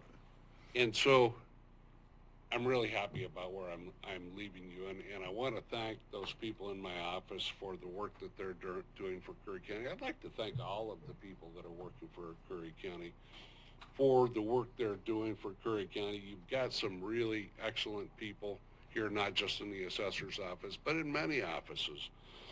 And it's not always easy. In fact, the last 4 years has probably been as difficult as I've ever seen it. But you've still got a lot of people here that are doing really good work for Curry County. And again, thank you for the opportunity. John, it was great to work with you. Ted, for a little while, it was great to work with you. Court, I don't know if you can hear me or see me. He can. But it's been great working with you for the last 6 years. Brad didn't get the opportunity to work with you. We've only talked a little bit, but congratulations or condolences, like I always say. And I challenge you to do great work for Curry County as well. So thank you. That's all I got. Thank you, Jim. What are the big retirement plans? Do we have a big trip planned? Are we going overseas? Are we going to Hawaii? What are we doing? No. So you've had a little time, Renee, and I also have these if you need. So for right now, our big retirement plan is to be retired for a little bit and catch up. We've got a lot of family and our children to catch up with, and our grandchildren. Last October, we had our fifth granddaughter was born, and so we've got 5 granddaughters. We've got a girls basketball team, Yeah. ladies basketball team. But yeah, I'm looking forward to getting Renee back to Hawaii. We enjoy it there, and we'll be heading there hopefully before the end of the year. Good for you. Good Thank for you. you. Renee, last chance. Well, it's gonna be short. Okay. Gosh. For the last time, Renee Cohen, County Clerk.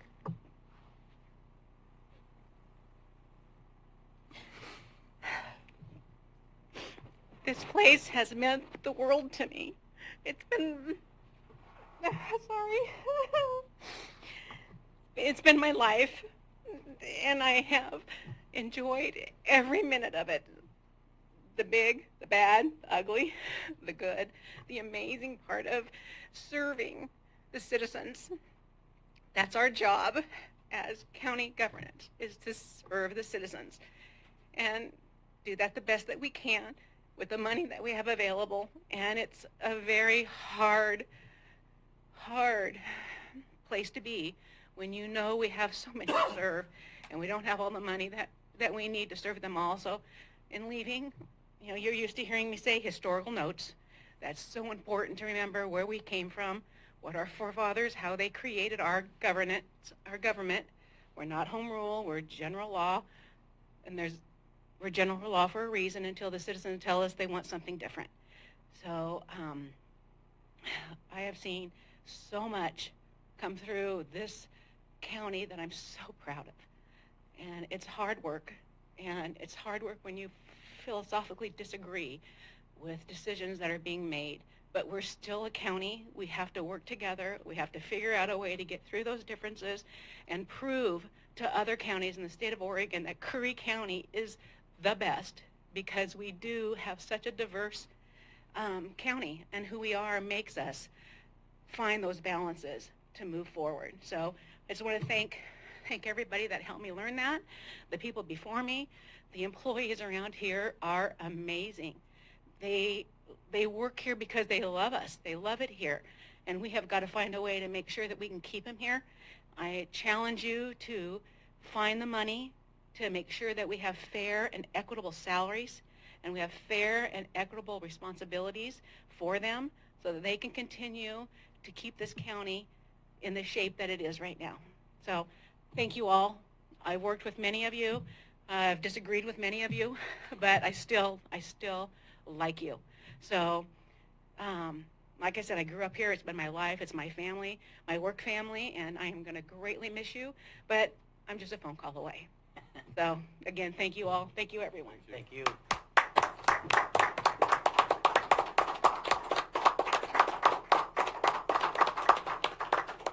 Thank you, guys. Well, the next thing... Oh, go ahead, Gord. Can I add something? Sure. I've known these folks for over 40 years, and having the chance to work with them and experience their professionalism, the hearts they have for this county, the level of commitment, and number one, the integrity that they've brought and insisted on no compromise has just been an incredible thing to see. And they're both recognized around the state of Oregon as two of the best at what they do of all 36 counties, and that's been really consistent. Thank you for that time, Mr. Chair. You bet. Thank you. Thanks again, guys. Thank you very much. The next thing that's not on the agenda Oh, okay, go ahead. is not as quite as emotional. It's John Jesuit's 5-year anniversary. What? So for that we have Julie Swift is coming. Okay, you're just watching. Okay. You're gonna steal my thunder again? Watch her. So- There you go. Well, thank you. There's that, and you've got to wear your pin at all times from now on, okay? Well, this is the gold-plated one. That's the gold-plated one. It's fake gold, but it's it'll work great. Anyway, really appreciate everything you've done. I've only got to work with you a little bit, but we expect another 20 years out of you. Thank you. Yeah, Thanks, JJ is JJ. the man, man. He's the one that got me all squared away. Yeah. So I appreciate it. He can do that. I appreciate it. Go ahead, John. JJ, you've been a godsend for this county, and I appreciate everything that you've done for us. I just want to let you know, if you'd have worked for me, and I gave you a frame for that.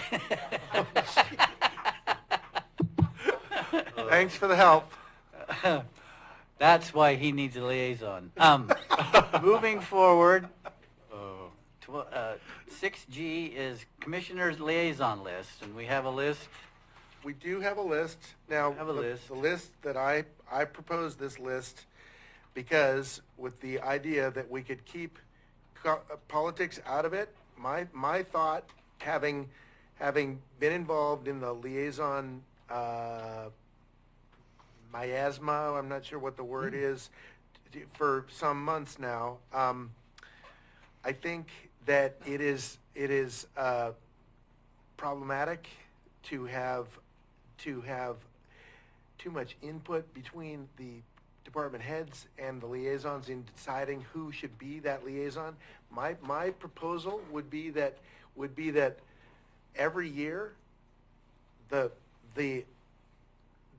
is a Shuffle? reshuffling. Now I don't propose to reserve all this power to the county counsel's office. I've made this the first situation, but what I'd like to do is I'd like to go forward with something like this, and then next year have the commissioners committed to reshuffling with the intention, because here's my idea, and that's crazy.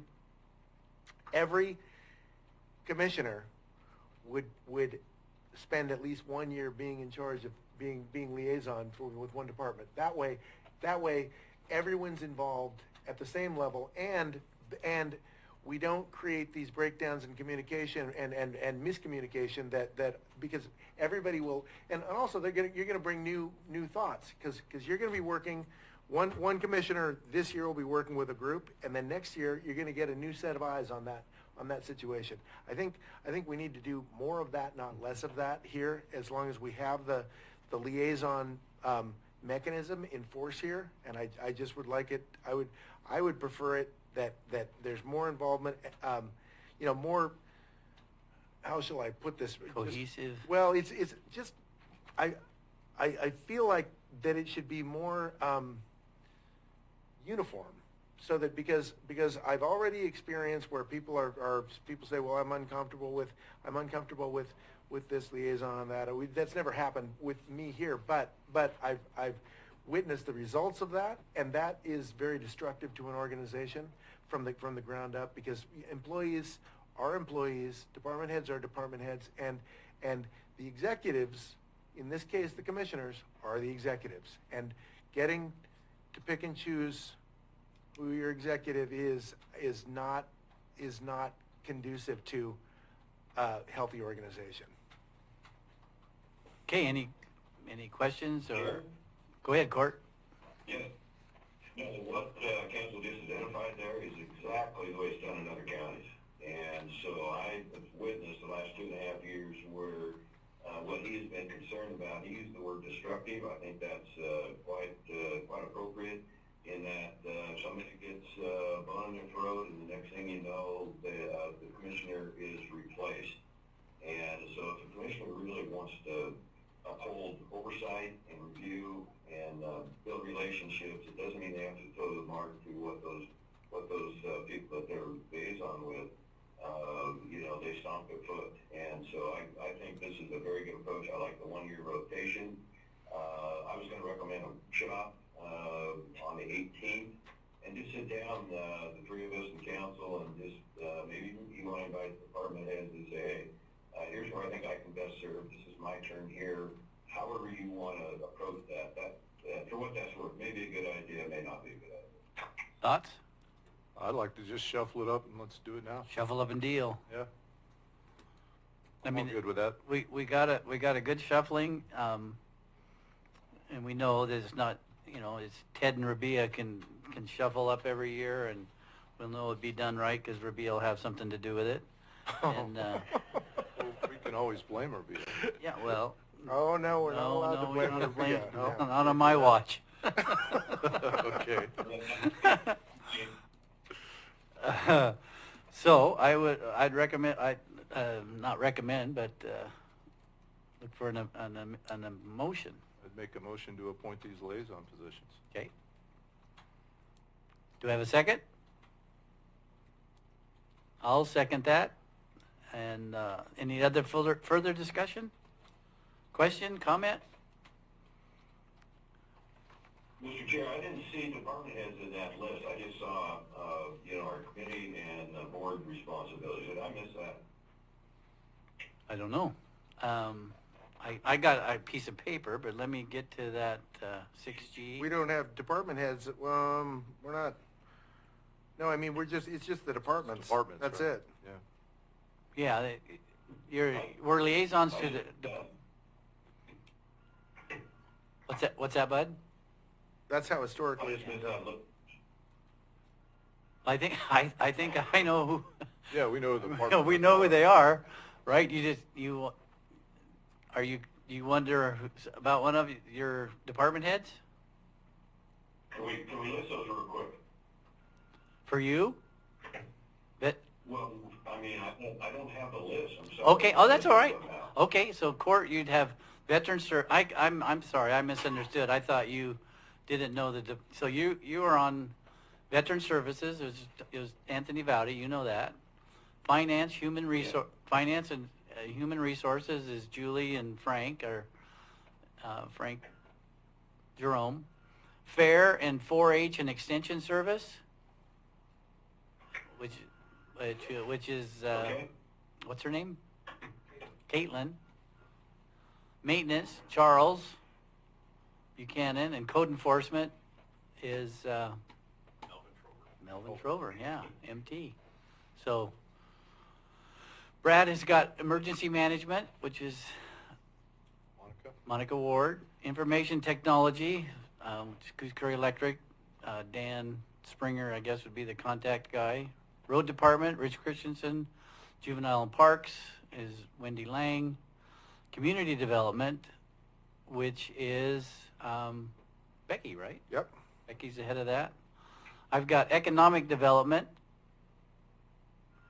Summer Madison. Airports and Aviation, which is pilots down in Crescent City. Curry Public Transit, Kathy Barnhart. surveyor. Now, I did have a question. I was going to find this out later. I don't know. I don't think. We may have changes coming with the surveyor program. Yeah, okay.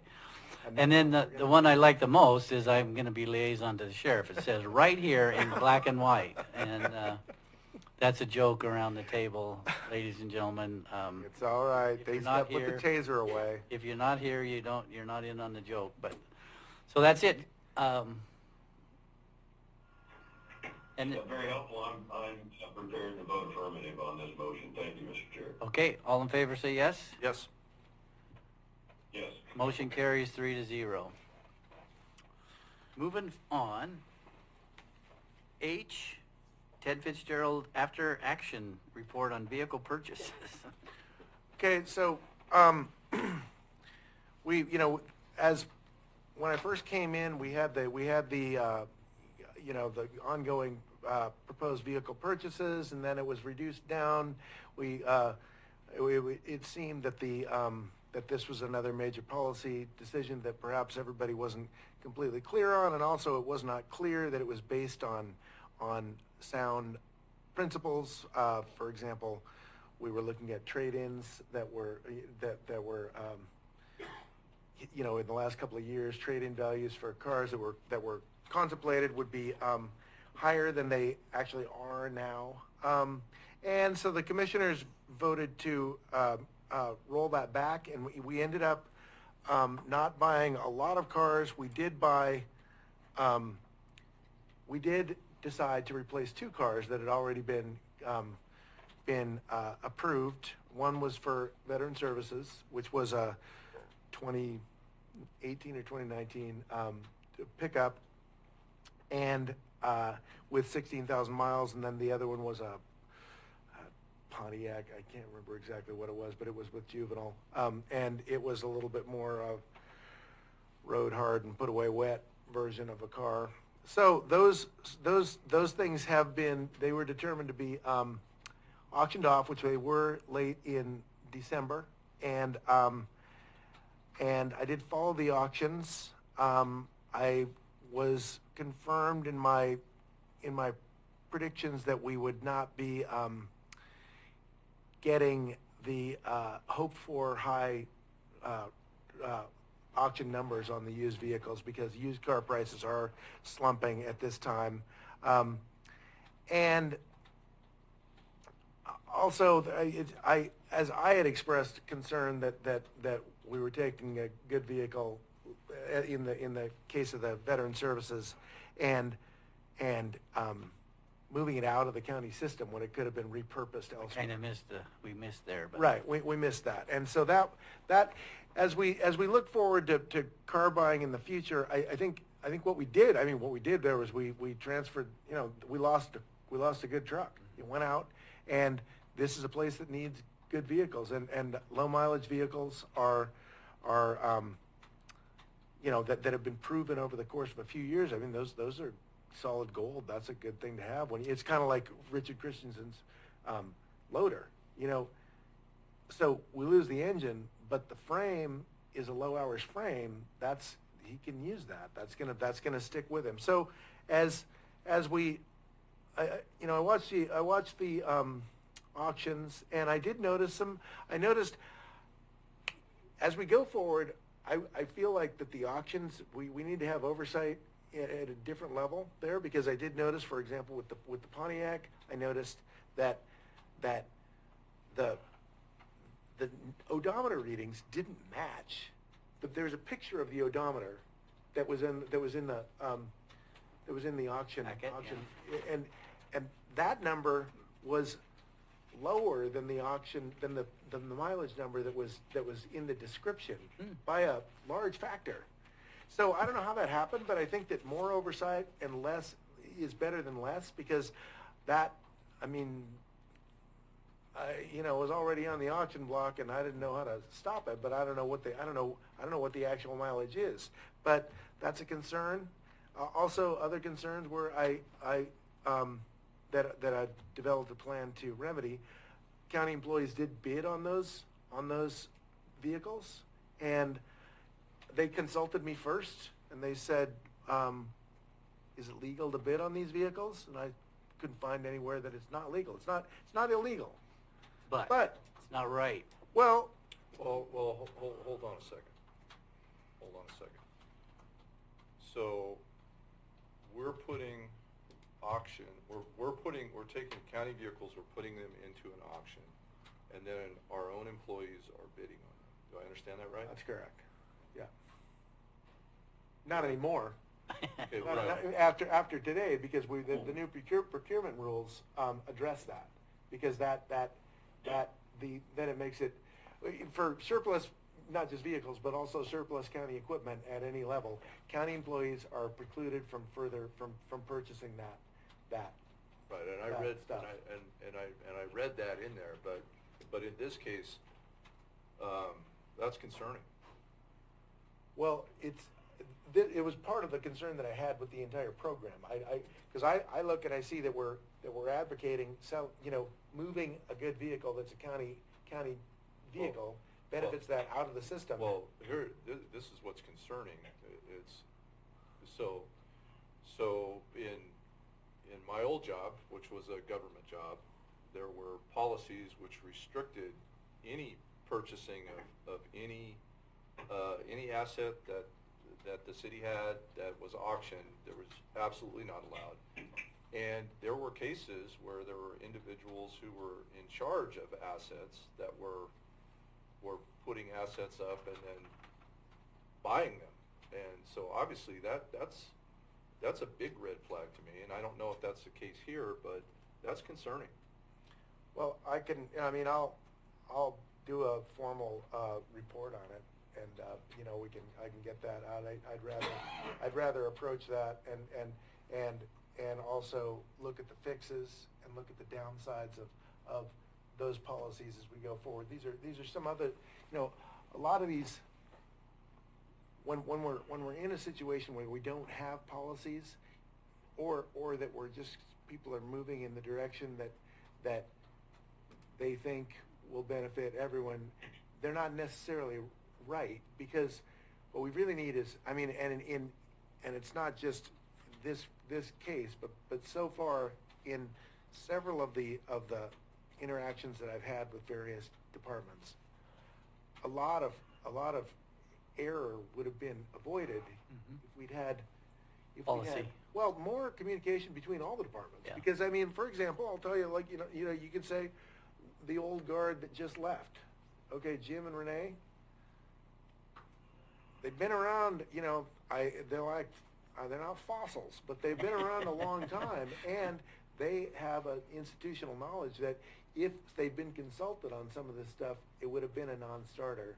Yeah. In some of the things that I'm thinking of, or that they would have known things that previous council wasn't aware of. So that's why I think more interaction, not less, is better. Well, when I say concerning, so this is what, okay, so you said that the odometers didn't match, and then you said that the county employees were bidding on these cars. Okay, that's a huge red flag to me as a former law enforcement officer. And I want to make sure that no laws were violated or broken. So I want him to investigate. I want him to look into this. And I want him to make sure. in both cases, neither vehicle was bought by an employee. That's correct. Yeah. Neither vehicle was. However, these are concerns that I get where you're coming from. It was a concern to me. That's why I told you. And I was concerned about the odometer readings. I don't know how that happened. I can follow up with that and see where we know. Could be a mistake. Right. Could be, but I want to know for sure. I want to make sure of that. Okay, I want to make sure that there's no issues at all there, and I'm sure the public's going to want to know that too. But I want to confirm that. Yes, sir. Yeah, thank you. So, Councilman Fisher, you're going to have in your report actual county employees bidding during an auction, because I am completely unaware of that, and I'll ask Commissioner Herzog, have you ever seen an actual employee that has made a bid? Or are you aware of any of those? Because I'm completely in the dark here, and I don't see, if in your report, again, to emphasize here, actual employees bidding at the auction. Because I'm with Commissioner Alcorn. That's beyond a red flag. Thank you. All right, I'll follow, I'll get that information. That'll be addressed on the 18th of January, correct? Moving on. Court, you're up next. Discussion, update, action recommended to the 2020 Curry County Strategic Plan. 6I. Thank you. I just want a little bit of consensus from the board here, if there's an agreement to amend that plan at all.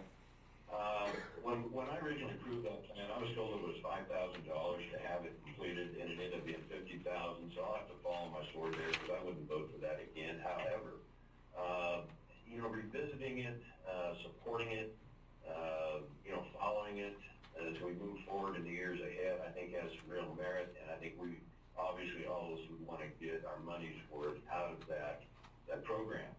The one I wanted to add was, subject to board approval.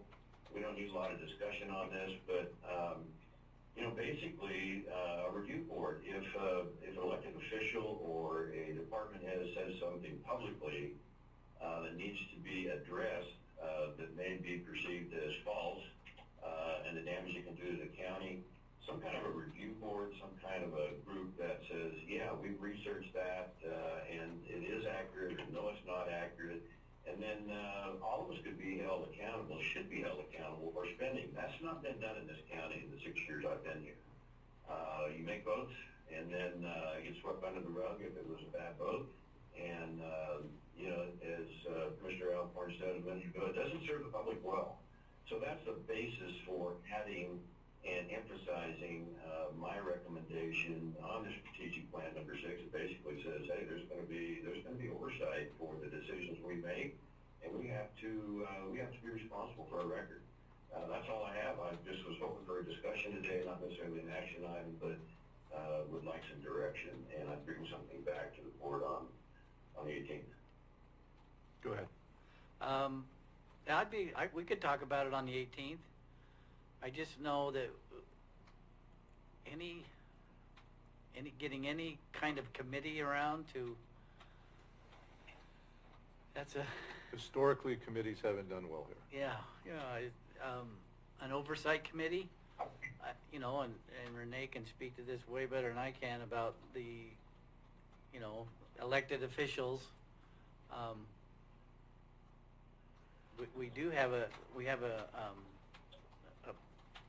We're mandated to do our job, but there's not a whole lot of oversight. I think the law gives some clarity in terms of defining the difference between an elected official and not.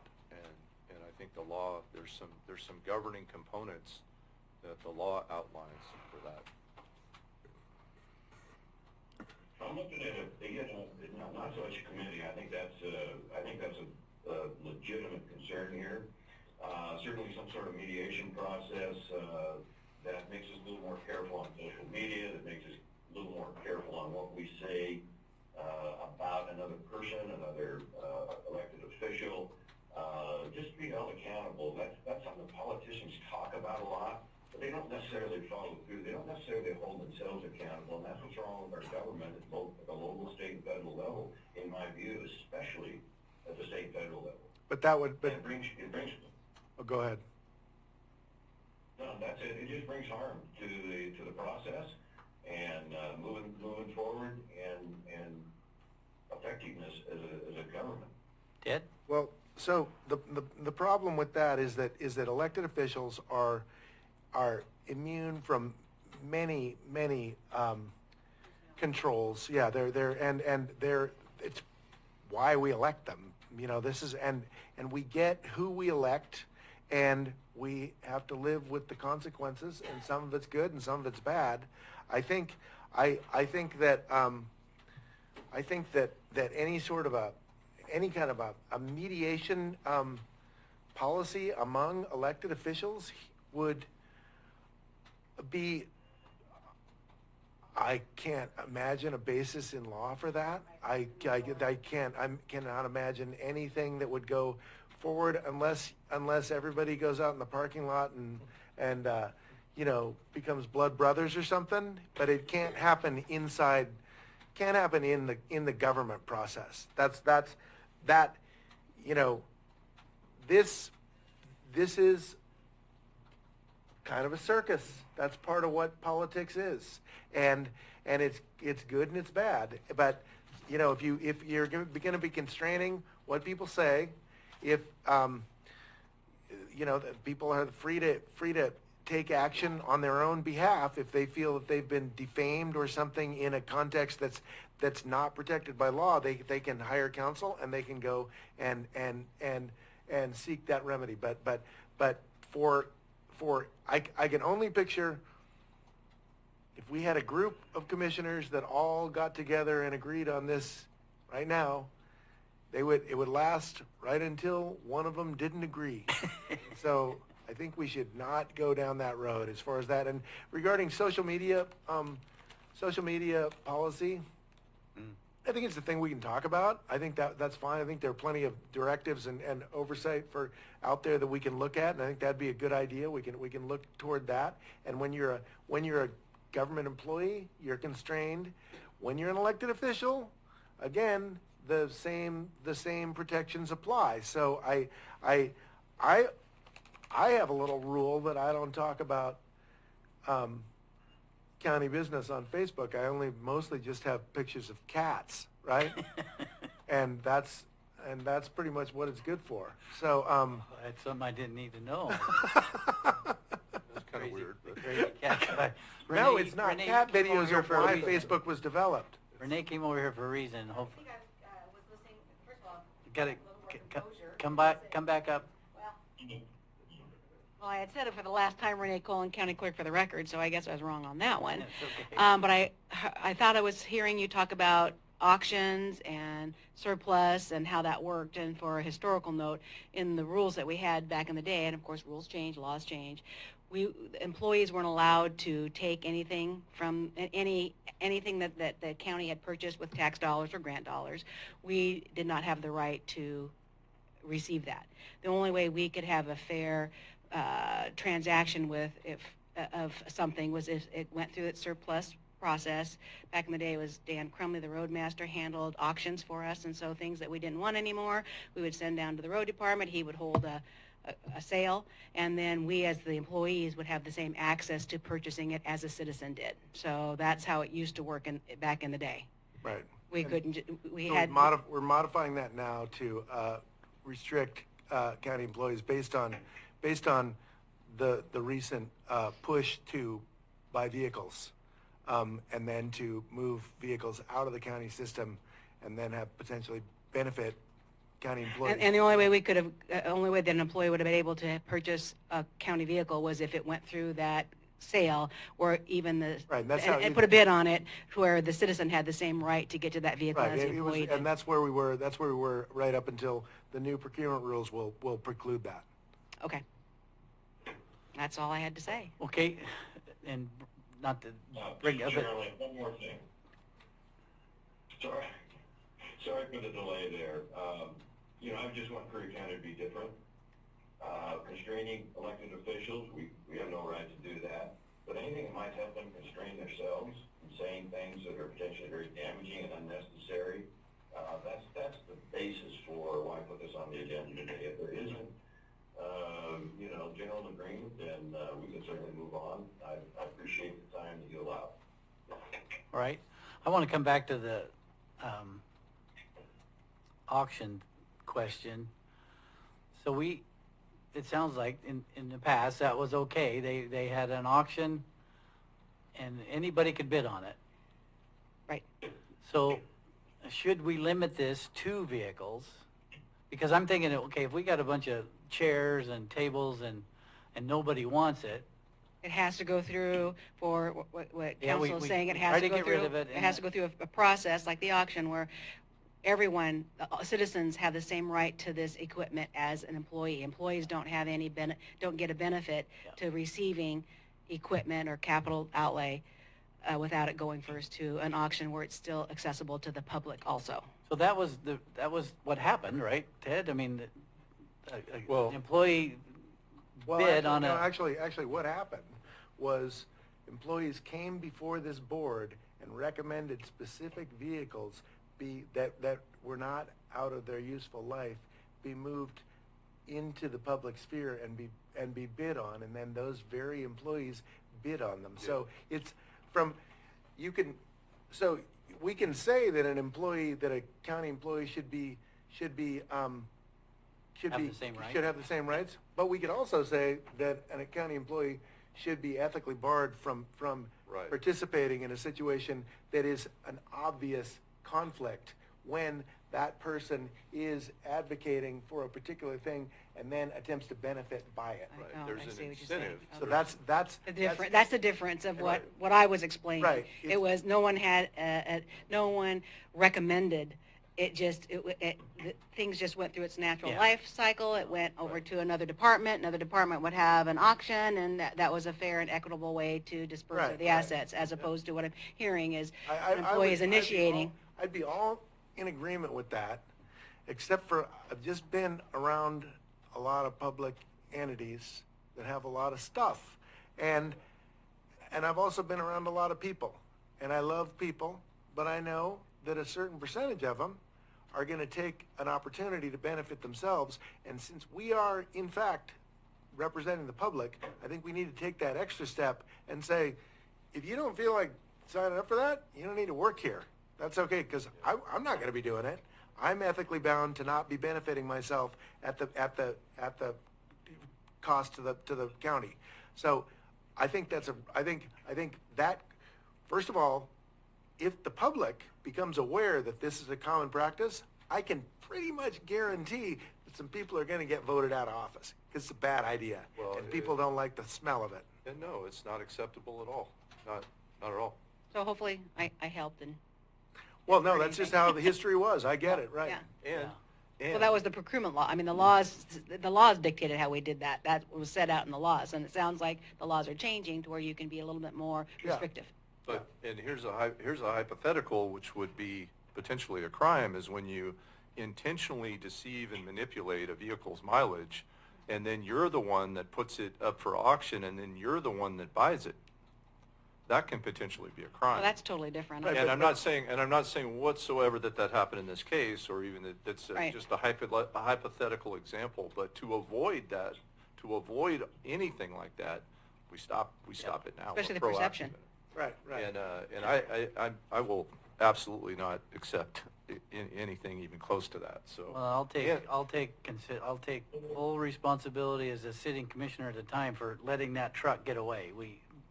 But it was just a, Well, it's just that's what Just happened. the way that's what things were moving. Well, so that's yeah. how it happened. And here's the other thing about looking into that and doing what I will call an investigation into that.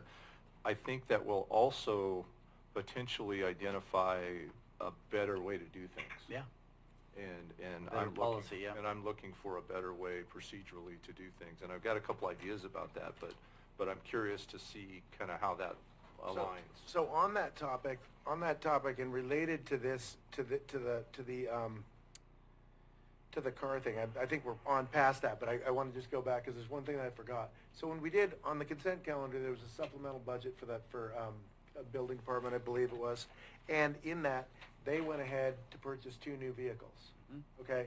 Now, when you're talking about your policy and how you want to purchase cars, right now there's sort of a convoluted scenario where people are having the cars purchased by the road department, and I haven't gotten a good answer as to why that really is. So you might think about that because if the power is reserved to the department heads, I think the department heads should be responsible for their budgets and for what they purchase out of those budgets, and they can get guidance. But I really think that those decisions should be up to the department head. And I've had a couple people say, well, it's hard. Well, it's not hard to buy a car. We all do it.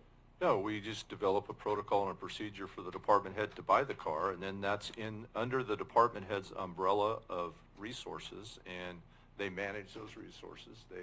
They manage their budget. That car's part of their budget, And then they know and can anticipate the best when they're going to need a new car, when their car is reaching the end of life, and they're going to, they're going to best manage their car. And the process now is too complicated. Well, I think we used to have we had rules and regulations and procedures. I've adhered to them over the decades, so we used to have them. So I think maybe what's happening is just recently, things have gotten a little, and I think we've had a lot of turnover. We've had a lot of folks come in that probably didn't have a lot of Oregon experience, and so they're just doing the best they can on the transactions they're dealing with. So again, as I said earlier, exist already. Is having the Board of Commissioners set those policies and procedures for all of us to adhere to, and then capture those in a document so that we're on the same page. Agree. Yeah. And I'm confident in our department. Go ahead, Brad. I'm confident in our department Second, head's Court. ability to purchase their own cars. All right, Court. Well, thank you again. It's been a great discussion, and in a general sense, well, no, not in a general sense, a very distinct part of it, people despise inside baseball, and so we don't want any part of that. And I think we've got really good unanimous consent on that. Thank you. All right. Huh? Yeah, I Play didn't. baseball? Can I leave? Well, Can I be excused? Do you still need me around? Until you hear something that.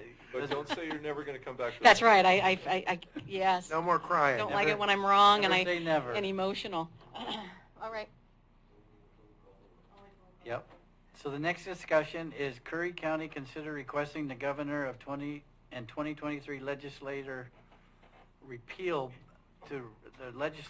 to repeal ballot measure 110, ask for 110 and treatment alternatives. Commissioner Boyce.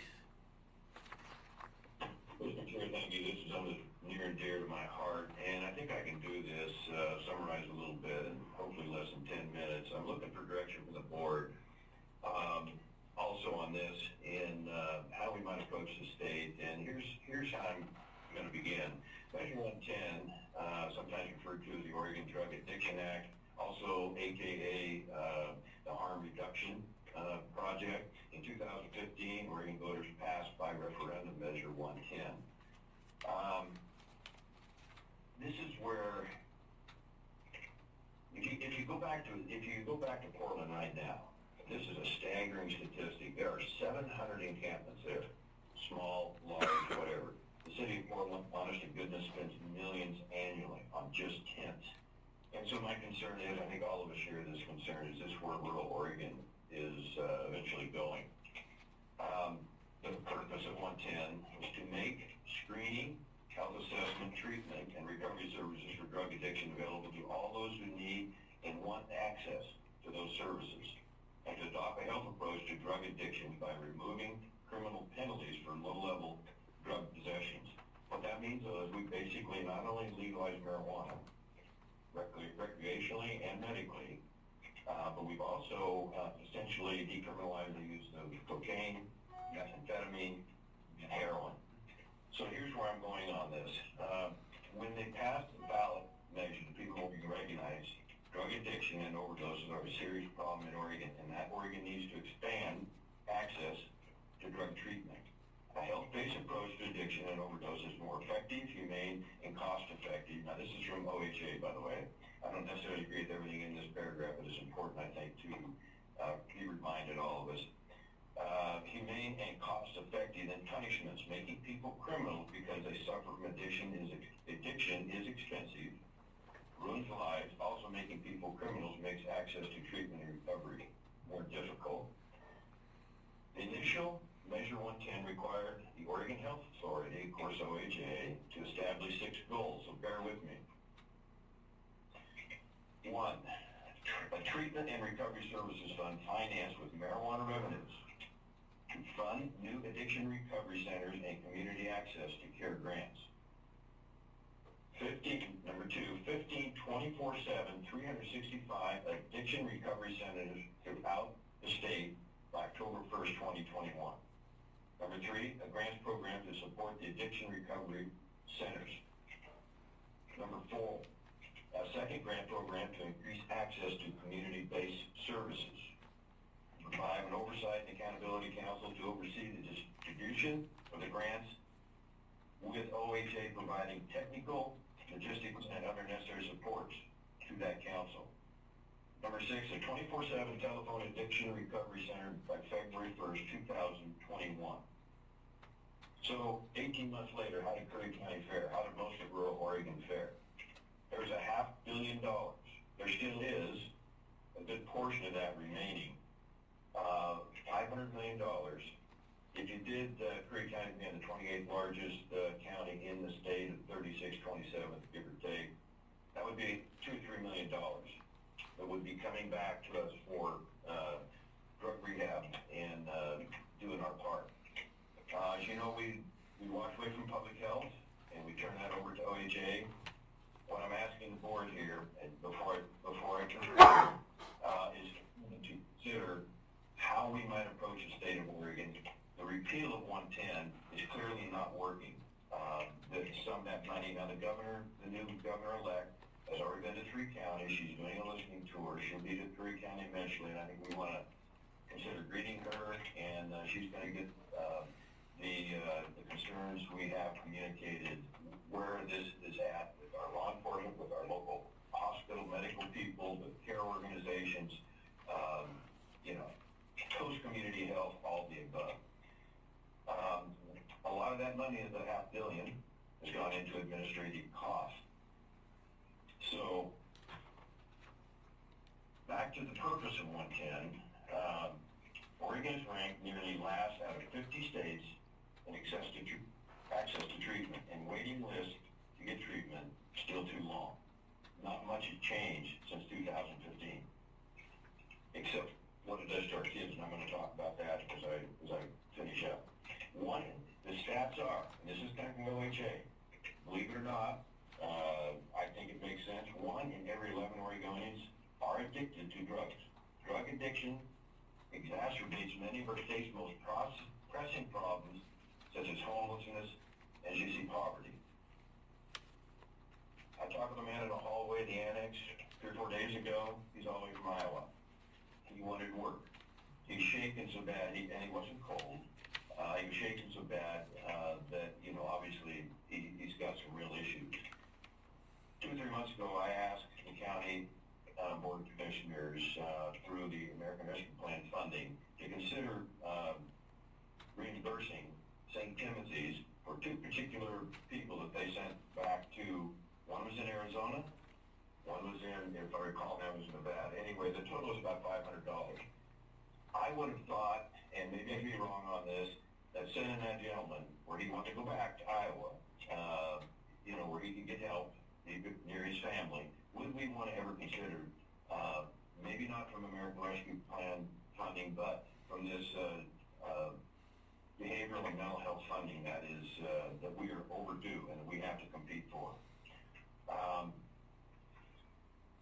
I just want to finish now with I want to submit to this board, and this is nothing new we're all about the same age, and we've seen what's happening in our country and what's happening to our kids, but it all starts, in my opinion, with alcohol and marijuana, and primarily marijuana, and what that's doing to our kids.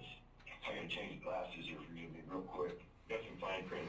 There is an organization called Clear Alliance, which is children's education and learning through research. And I wish I had a PowerPoint. Maybe I'll be able to do that down the road, but I think this is so important. And again, I'm preaching to the choir, but this is something we need to really promote, I feel, to the public, and just as a reminder, because this is what the promise of pot has brought us.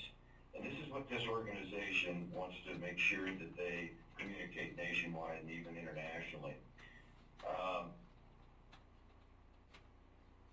What is the risk of becoming addicted to marijuana?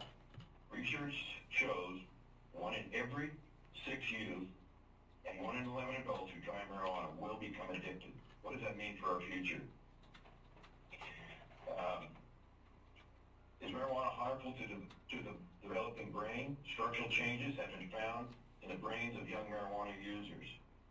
When is the brain fully formed? Scientists used to think The human brain was formed in early childhood to discover the brain undergoes radical changes in adolescence and will continue to grow and develop until age 25. Can marijuana use lower intelligence? In 2012, a significant study on marijuana, you can Google this, and intelligence found that marijuana use can permanently reduce IQ by as much as 8 points by age 38 among people who started using marijuana regularly before age 18. You know, the guy after work is out on the back porch smoking a joint out with friends, of course, you know, that's not what we're talking about here. We're talking about what we're almost indoctrinating our kids, that this is okay. And you can make the argument against that alcohol is just as bad. That's not the issue here. That's not where the money's coming from, and where's that money going to help treat the people that are in desperate need.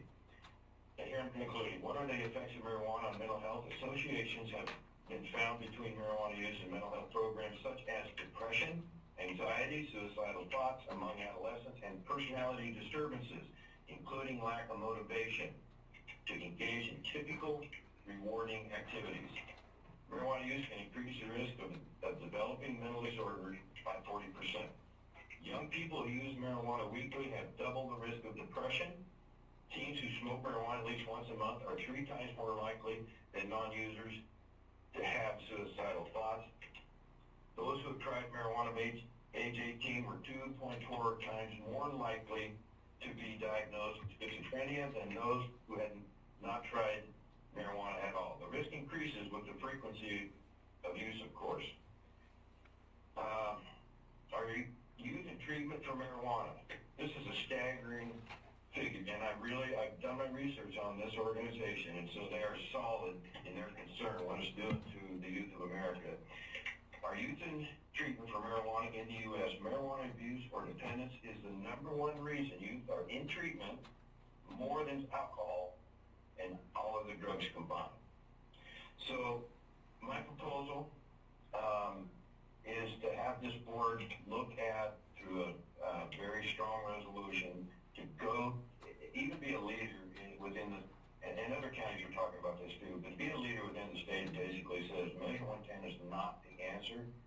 I'm not saying it's backfired, but it's not managed well, and the money's not coming back to our county, and the consequences are more and more people being without treatment, and you know what comes after that, what it means to our quality of life, our tourism promotion, every aspect of our schools, all the above. So thank you for that time. I think I was under 10 minutes there, I hope, and I just want to start the discussion. Thank you, Mr. Chair, and Mr. Johnson. Discussion. So, Court, I couldn't agree with you more on the negative impacts of 110. I couldn't agree with you more on the impacts it has had on our kids. And I want to point out that in the language of 110, it does nothing to address juveniles or youth in that measure. So what does that equate to? Well, if a kid's got a beer and a pocket full of meth, he's going to be in more trouble for having the beer than he is for the meth.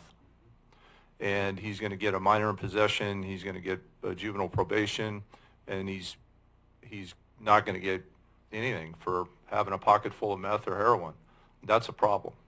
And we are definitely suffering the impacts of that. I want to point something else about 110, and something that I think would be worth advocating for in Measure 110. Right now in Curry County, with all of our law enforcement agencies combined, it is still a high-level felony to traffic drugs, to sell illegal drugs, to possess large quantities of drugs, to transport drugs, to become involved in a conspiracy to deliver or sell drugs. Those are still high-level crimes. But in Curry County, with all of our law enforcement agencies, there are no proactive law enforcement investigations into the sales and trafficking of drugs. And the reason is there's no funding, there's no money. We don't have a task force, we don't have buy funds, we don't have informant funds, we don't have undercover vehicles. We can't. So what that means is when a citizen of Curry County calls law enforcement and says, hey, my neighbor is selling a ton of drugs, it's like a drive-through at night, there's people fighting and I hear gunshots and this is an escalating problem, they're going to get a law enforcement response, and it's going to be the best that our agencies can do, but that's going to be a uniformed patrol officer. And what can he do? He doesn't have access to technology to conduct surveillances, to develop probable cause, to issue search warrants, and so on. We don't have those resources. So if we're going to advocate not only to repeal 110, but we should be advocating for funding to address some of the complaints and problems that we have in terms of the large-scale trafficking that is occurring in Curry County. And I certainly would join you in advocating for that. Measure 110 has had a significant impact in our escalating crime statistics and our public safety in general. And I will definitely join your efforts in fighting that 100%. Very good. Ted? I'm good. I'm all for it. Me too. All righty. So, would you let me come back in a couple of weeks? I'd love to work with the board. We're going to have to vigorously compete for our part of that $500,000 and then, somehow turn that economic fund reserves, sustain that if it's at all possible into long-term funding. Likewise, I couldn't agree with Commissioner Alcorn more. We need our own local control, drug enforcement, and I think we still have a chance to get that done and fairly quickly, and maybe the funding can come from that mental and behavioral health, because that's how you get to the root of the problem, so we could make that argument for qualification. Thank you again. Go ahead. Well, I was going to mention, Court, the last discussion item I have in here is to ask for the money for me to attend County College. And there may be some discussion at that County College about just what you're talking about. So that may be another beneficial reason for me to attend that. Yeah, we can just approve that. You're going to get my full support on that. As I said, the last meeting, I'm elated that you're going to be able to go, and you may be able to lead that discussion with your law enforcement background. That gives me a lot of hope. Thank you. I think we can just approve that right now. Does that have to be in the motion, Ted, or can that just be a head nod that we approve Brad to go to County College? Oh, we might as well have it be a motion just so it's formal. Can you just make that a motion, Court? Yes, thank you, Mr. Chair. Make the motion that we approve Commissioner Alcorn to attend the 9, 10, 11, whatever the sessions are nowadays for Association Oregon County College. I'll second that motion. All in favor say yes? Yeah. Yes. Yes, I say yes. Brad, you Probably shouldn't vote. Yeah. I'm guessing. So motion carries 2-0 with 1 abstention. Okay, next up is roles of the County Commissioner, Brad Alcorn. So I brought this issue up for a couple reasons. As you all know, I have attended the managers' meetings, several of them. I've tried to attend as many meetings as I can once I found out that I would be taking this position. And last Thursday, I was sworn in. So I went to the elections office. I raised my right hand, and I swore to an oath, the oath that the two of you took. And it's more than just an oath. When I did that, I accepted the responsibility that comes with this position. I accepted that responsibility. And with that there's a lot of things come with that responsibility. It goes beyond answering your phone at 3 o'clock in the morning. It goes beyond making sure you're putting the time and the effort in to educate and be prepared for these meetings that we have and be responsive to the needs of the community. It goes beyond that. And I also recognize through attending the managers' meetings that our people, we have good people here in Curry County, but they're looking for consistency and they're looking for leadership. So I'm hoping that we can have a discussion right now which clarifies what our responsibilities are, because if we understand what our responsibilities are, what our job is, and we can agree on that, I think it will make and give some of our department heads clarity on where they stand. And I believe very strongly in a high level of accountability with us. And what I mean by that is we are responsible. The three of us are responsible for this county. If something fails in this county, it's our fault. Plain and simple, it's our fault. It's not our department head's fault, it's our fault. And we have the obligation to make sure that we select the right people, to make sure that we train them, that we provide the tools that they need to do their work, to do their job proficiently. But it's also important that we communicate to them what the mission is. And as a leader of this county, I want to make sure that we are in agreement that when something fails here, it's our fault. It's our responsibility. And I'll give you an example, Cord, and you were part of this the other day. I came in this weekend and spent some time working this weekend in preparation for today's meeting. And when I came in on Saturday, there was appeared to be a mentally ill man who appeared to be under the influence, and he was in our building. He was in the facility. And he was in the hallway here, and he had access to the entire building. And of course, I challenged him, and we had a conversation, and he left without further incident. But that's a failure. That's a failure, and it was literally my first day, and you know what? I accept that responsibility. But that's a failure, and it's an example of how important our leadership is. And so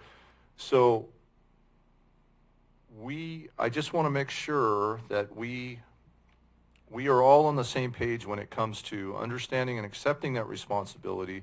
And I'd like to talk specifically too about what is the role of a Curry County Commissioner? What do we do? What is our job?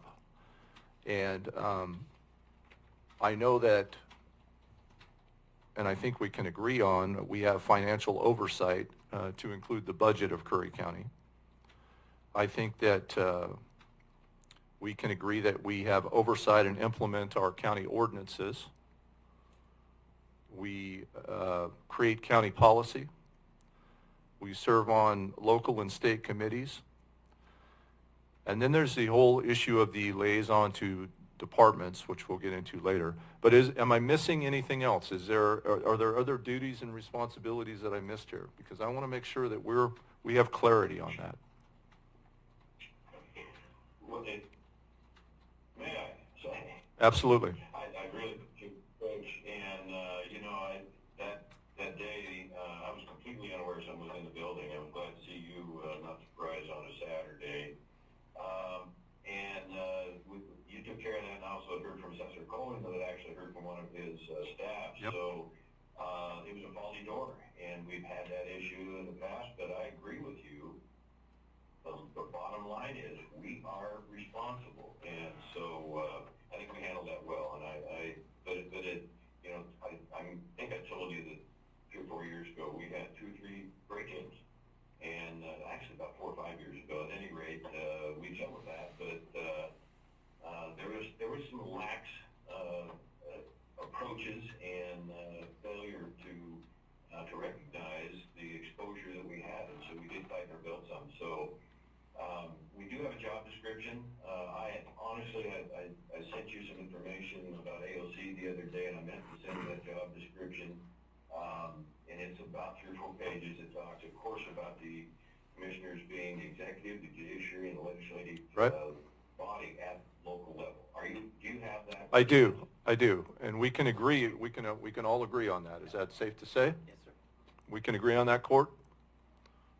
Yeah, that's statewide. Yes, we certainly agree. Thank you. All right. Now, in reference to the liaison responsibilities, I look at the liaison responsibilities as really, I'm basically a facilitator of communication, really a point of contact, if you will, for our department heads. So when they have an issue and they need a point of contact with the Board of Commissioners, they go to their liaison. I don't look at it as my responsibility to go into a department and make any changes, or make any policy changes, or make any day-to-day activity changes. In other words, we shouldn't be going into a department and basically we shouldn't be going in there and telling them what to do. If we want to make change, the change occurs collectively between the three of us. Can we agree on that? Yeah, we have no authority otherwise, not Okay. as an individual commissioner. Okay, then I think we've defined well the liaison responsibilities then. There are three principles that I feel very strongly about, and I want to make sure that that the two of you are aware of them, and I think I'm confident that you would feel the same way. In the dispatching of my duties and responsibilities, it is important to follow the principles of, number one, follow the law, whatever the law may be. Number two, to follow county policy. And number three, to be ethical and transparent. Can we all agree? Can we all agree on that? Yes, sir. It's a breath of fresh air for me, thank you. All right. So yes, you have agreement. All right. Very, very good. I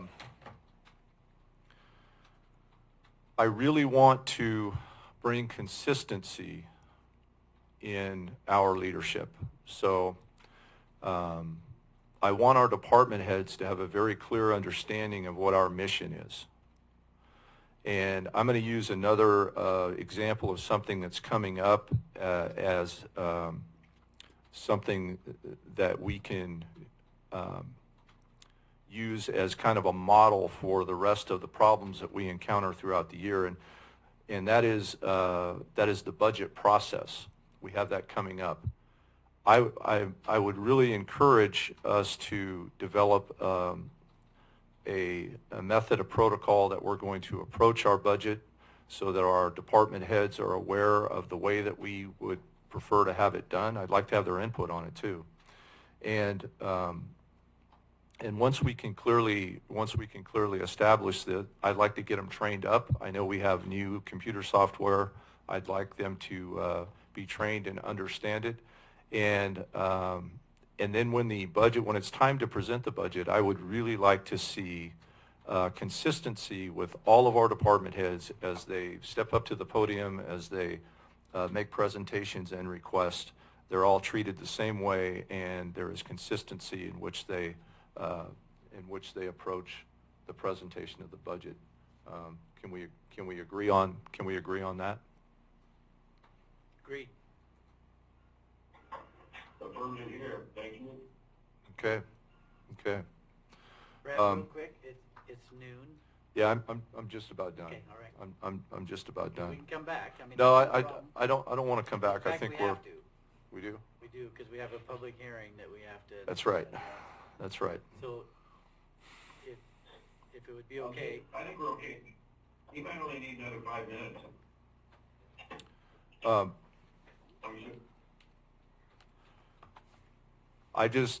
I want to make sure the point of emphasis is extreme ownership and accountability in our leadership and consistency across the board. And I want to make sure that we have made an agreement today to follow those concepts and those principles. And it sounds like we have. Yeah, it is very similar to the agenda item I have, the first one, of being accountable and responsible. Thank you. Okay. All right. It's nothing I haven't done for the last 2 years, so Okay. it's pretty simple. Well, it was important for me to talk about it. I appreciate you allowing me the time. You're welcome. So right now, we are going to take a break. We'll come back at 1 o'clock and finish up that public hearing, Ted. Okay, sounds good. Commissioner comments? After that, right after Sounds that. good. So, thank you. We'll meet back here at 1 o'clock. Hey, welcome back. It's 1 o'clock, Monday afternoon, and we're jumping right into 7A, B, and C public hearing. And erase one of those ones, and it's 1 p.m. I'll hand it off to Ted Fitzgerald, our county counsel, for the reading of the 3 public hearings. All right, this is the ordinances, and I'm going to read the title of the ordinances, and then we will ask the public and staff for Input. comments, and that's it. The first title is an ordinance amending the Curry County Code, Article 6, Division 6, Emergency Management.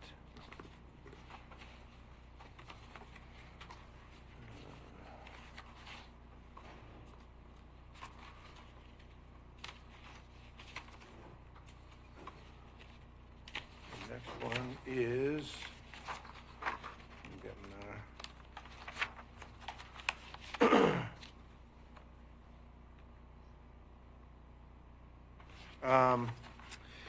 ordinance repealing obsolete provisions and reclassifying certain divisions of county code.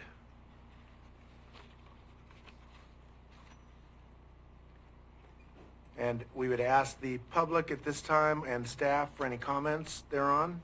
And that second ordinance, this is the first reading of it. There will be a subsequent reading on the 18th. And I'm not looking for the third one. I don't see it. I got it right here. What is it? It is in the matter of an ordinance repealing obsolete provisions and reclassifying certain divisions of county code. We got that done. I read that one. You did? Yeah. I thought that was it. That's 7C. Yep. Then we should just have the two to do. I think we're okay. Okay, so the amendment to the articles, that was in the matter Amendment of... to the emergency, is that the one? Yeah, that's the... Yeah, I that's read that one too. Okay, then you got them. Okay. So if there's no comment from the from the public, we are going to adjourn. You can leave it open while you do. Okay, we'll leave it open, and we'll have commissioner comments. Brad Alcorn, you probably got called first in school. Alcorn and Brad, you got the B's and the A, and so you're up.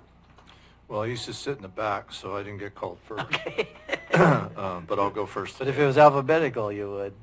So a couple of things, and we have spoke about this before, but as I mentioned it during my campaign, and I mentioned it to you guys recently. I will be, I'll have an office set up in Brookings and I'll be there periodically, typically Fridays and Mondays. And I'll be meeting with people there, and the city council has been gracious enough to give me some space there at City Hall, and meeting with council members, meeting with city manager, meeting with the mayor. And I plan on extending that as well to Gold Beach and eventually Port Orford. So, in fact, I've got a meeting this Friday with fire chief and a couple other folks. So I just want to remind you guys of that. Of course, I'm available by phone. I will have a computer there and be working from that location. Also, any members of the public that might be watching this that are in that South County area and have any concerns or comments or need access to a commissioner, I will be there and available for that. And also, I wanted to address the building security here.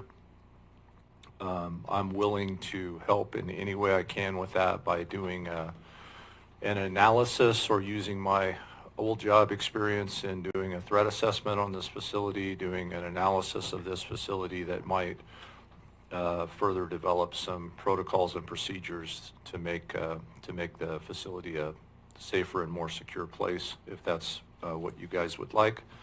I think there are some... I know that we have employees that come here on weekends and in the evenings, and we have an obligation to make sure this is as safe a facility as we can. So I'm willing and able to, anything I can to help. All right, Court? A growing issue, river bar camping, Jenko River, Rogue River. We had some damage to RVs during the 9th and 10th, and what a mess. Trash going into the river, human waste, all the rest of it. So just casually mentioned to Commissioner Herzog, and he had some good ideas. 5 years ago, we really wanted to leave those spaces open to the public, especially around Lobster Creek. And in those days, it was totally legitimate, but now we're seeing people just pull up and stay there forever and they don't clean up, and it's putting us in a bad position. I would like to coordinate that with Parks at some point in time and Forest Service and just come up with a workable solution. I think Commissioner Herzog or someone mentioned 14-day limit, and we don't have to address it right now, but I think they got the message. Part of their machines were destroyed, and so just for reference in the future. You heard Director Ward, Emergency Management Director Ward, and one of the Master Christians mentioned the high weather concerns that we have. ODOT believes that, or has labeled Highway 199 as one of the most dangerous in the state of Oregon. A lot of accidents there, so people from Curry County use that facility, that road, quite often to travel to the valley for medical and other reasons, shopping, etc. Just to be on guard that there's going to be a lot of construction on that and to be extra careful, especially at times like we're faced with now. Coal River's Fish Hatchery, very proud to report through the work of Steve Ireland, certainly U.S. Senator Merkley, Coos County's been very involved, Coke Hill Tribe. We finally got $2.2 million for repairs. It's a start, very important first step. A second step, actually, to getting repairs done at Coal River's Fish Hatchery. There's a lot of pressure on that facility in that the Archie Creek Fish Hatchery was destroyed due to fire in Douglas County. Really a tough loss there. And Bandon Hatchery is doing a little bit better on the Coquille, but we'll give you another report on that. Also, a year ago, you'll recall, we got $1.1 million to repair the electric line coming from the dam itself to the hatchery. So that's really good news. We've been working super hard on that. We have a new Forest Service district ranger here in Gold Beach, District, and his name is Mike Appling. I'll bring him in to have a quick introduction to the full board sometime in the next month or so. He's keeping with the tradition of Rogan-Resiscu National Forest Supervisor Merv George and Better Forest Management. And of course, we're all sensitive to the fact and the competitive disadvantage sometimes South Coast Lumber has in finding green trees and competing for those sales, those contracts. Finally, I want to read something. We all give very strong support to law enforcement, and this is something that come across my desk not too long ago, and I'll abbreviate it, but it really hit home. And two of us have sons in law enforcement, and we can't help but to worry about them and the career that they've chosen and the difference that they make. Law enforcement historically remains high stress, demanding, dangerous, and yes, often depressing. I don't think anyone will disagree with that. A recent Police Chief magazine features an article addressing police suicides. So how can the community support local law enforcement? Naturally, the Christian community can unite together in intercessory prayer, not only for our law enforcement officers, but likewise for the safety, sanctity, morality, and spiritual sanity of our nation. Thank you. That's all I have, Mr. Chair. All right. And just follow up a little bit on, what Brad said about the doors. That's been an issue. We have no signs up there right now, but part of the issue, the big issue is in these storms and weekends and stuff, if you come in the door and don't make sure it's locked, and that's, all of us, every elected, every employee of Curry County, when we come in the top annex door, you got to make sure that door shuts behind you, and when you leave or when you come in, because it's like a little vortex in there with the wind and. Yep. So maybe some simple signage there would help remind people. Yep. And then we may also have an issue with people coming in when the building is open and hiding. Well, we've had that issue. That could be an issue, so maybe some protocols to address that, and then maybe looking at limiting access to this building through a different door. Yep. And not using those doors if they're problematic. That door is problematic. What's that, Court? Yeah, just real quick. It's going to be hard for me to say former assessor Colin, but he's had some experience with this. Our current facilities director, Buchanan, inherited both the lower level of the planning building north entrance and then the main south entrance of the main floor of the annex. He inherited systems that just were absolutely inconsistent. He's made a tremendous amount of progress on that, but I think you're all identifying that we're not quite 100% yet. I don't really want to rely on people to remember to shut the doors. Yes, we need to get the word out, but we need to fix the problem so that once you go through, it's going to lock on its own, no exceptions. So, but I think we're getting closer. That's all I have. It's a tough one because all week long you don't have to worry about it because it's open. But on the weekends, we got to make sure it closes. That's all I have. I think we can close the, If you have any- we can adjourn, I think that's it. All in favor, say adjourn. Yep, We're in. time out. Did Council Fitzgerald say no executive session today? Yeah, Yeah. that's what he said. I mean, We're done, Eric. Shut her down.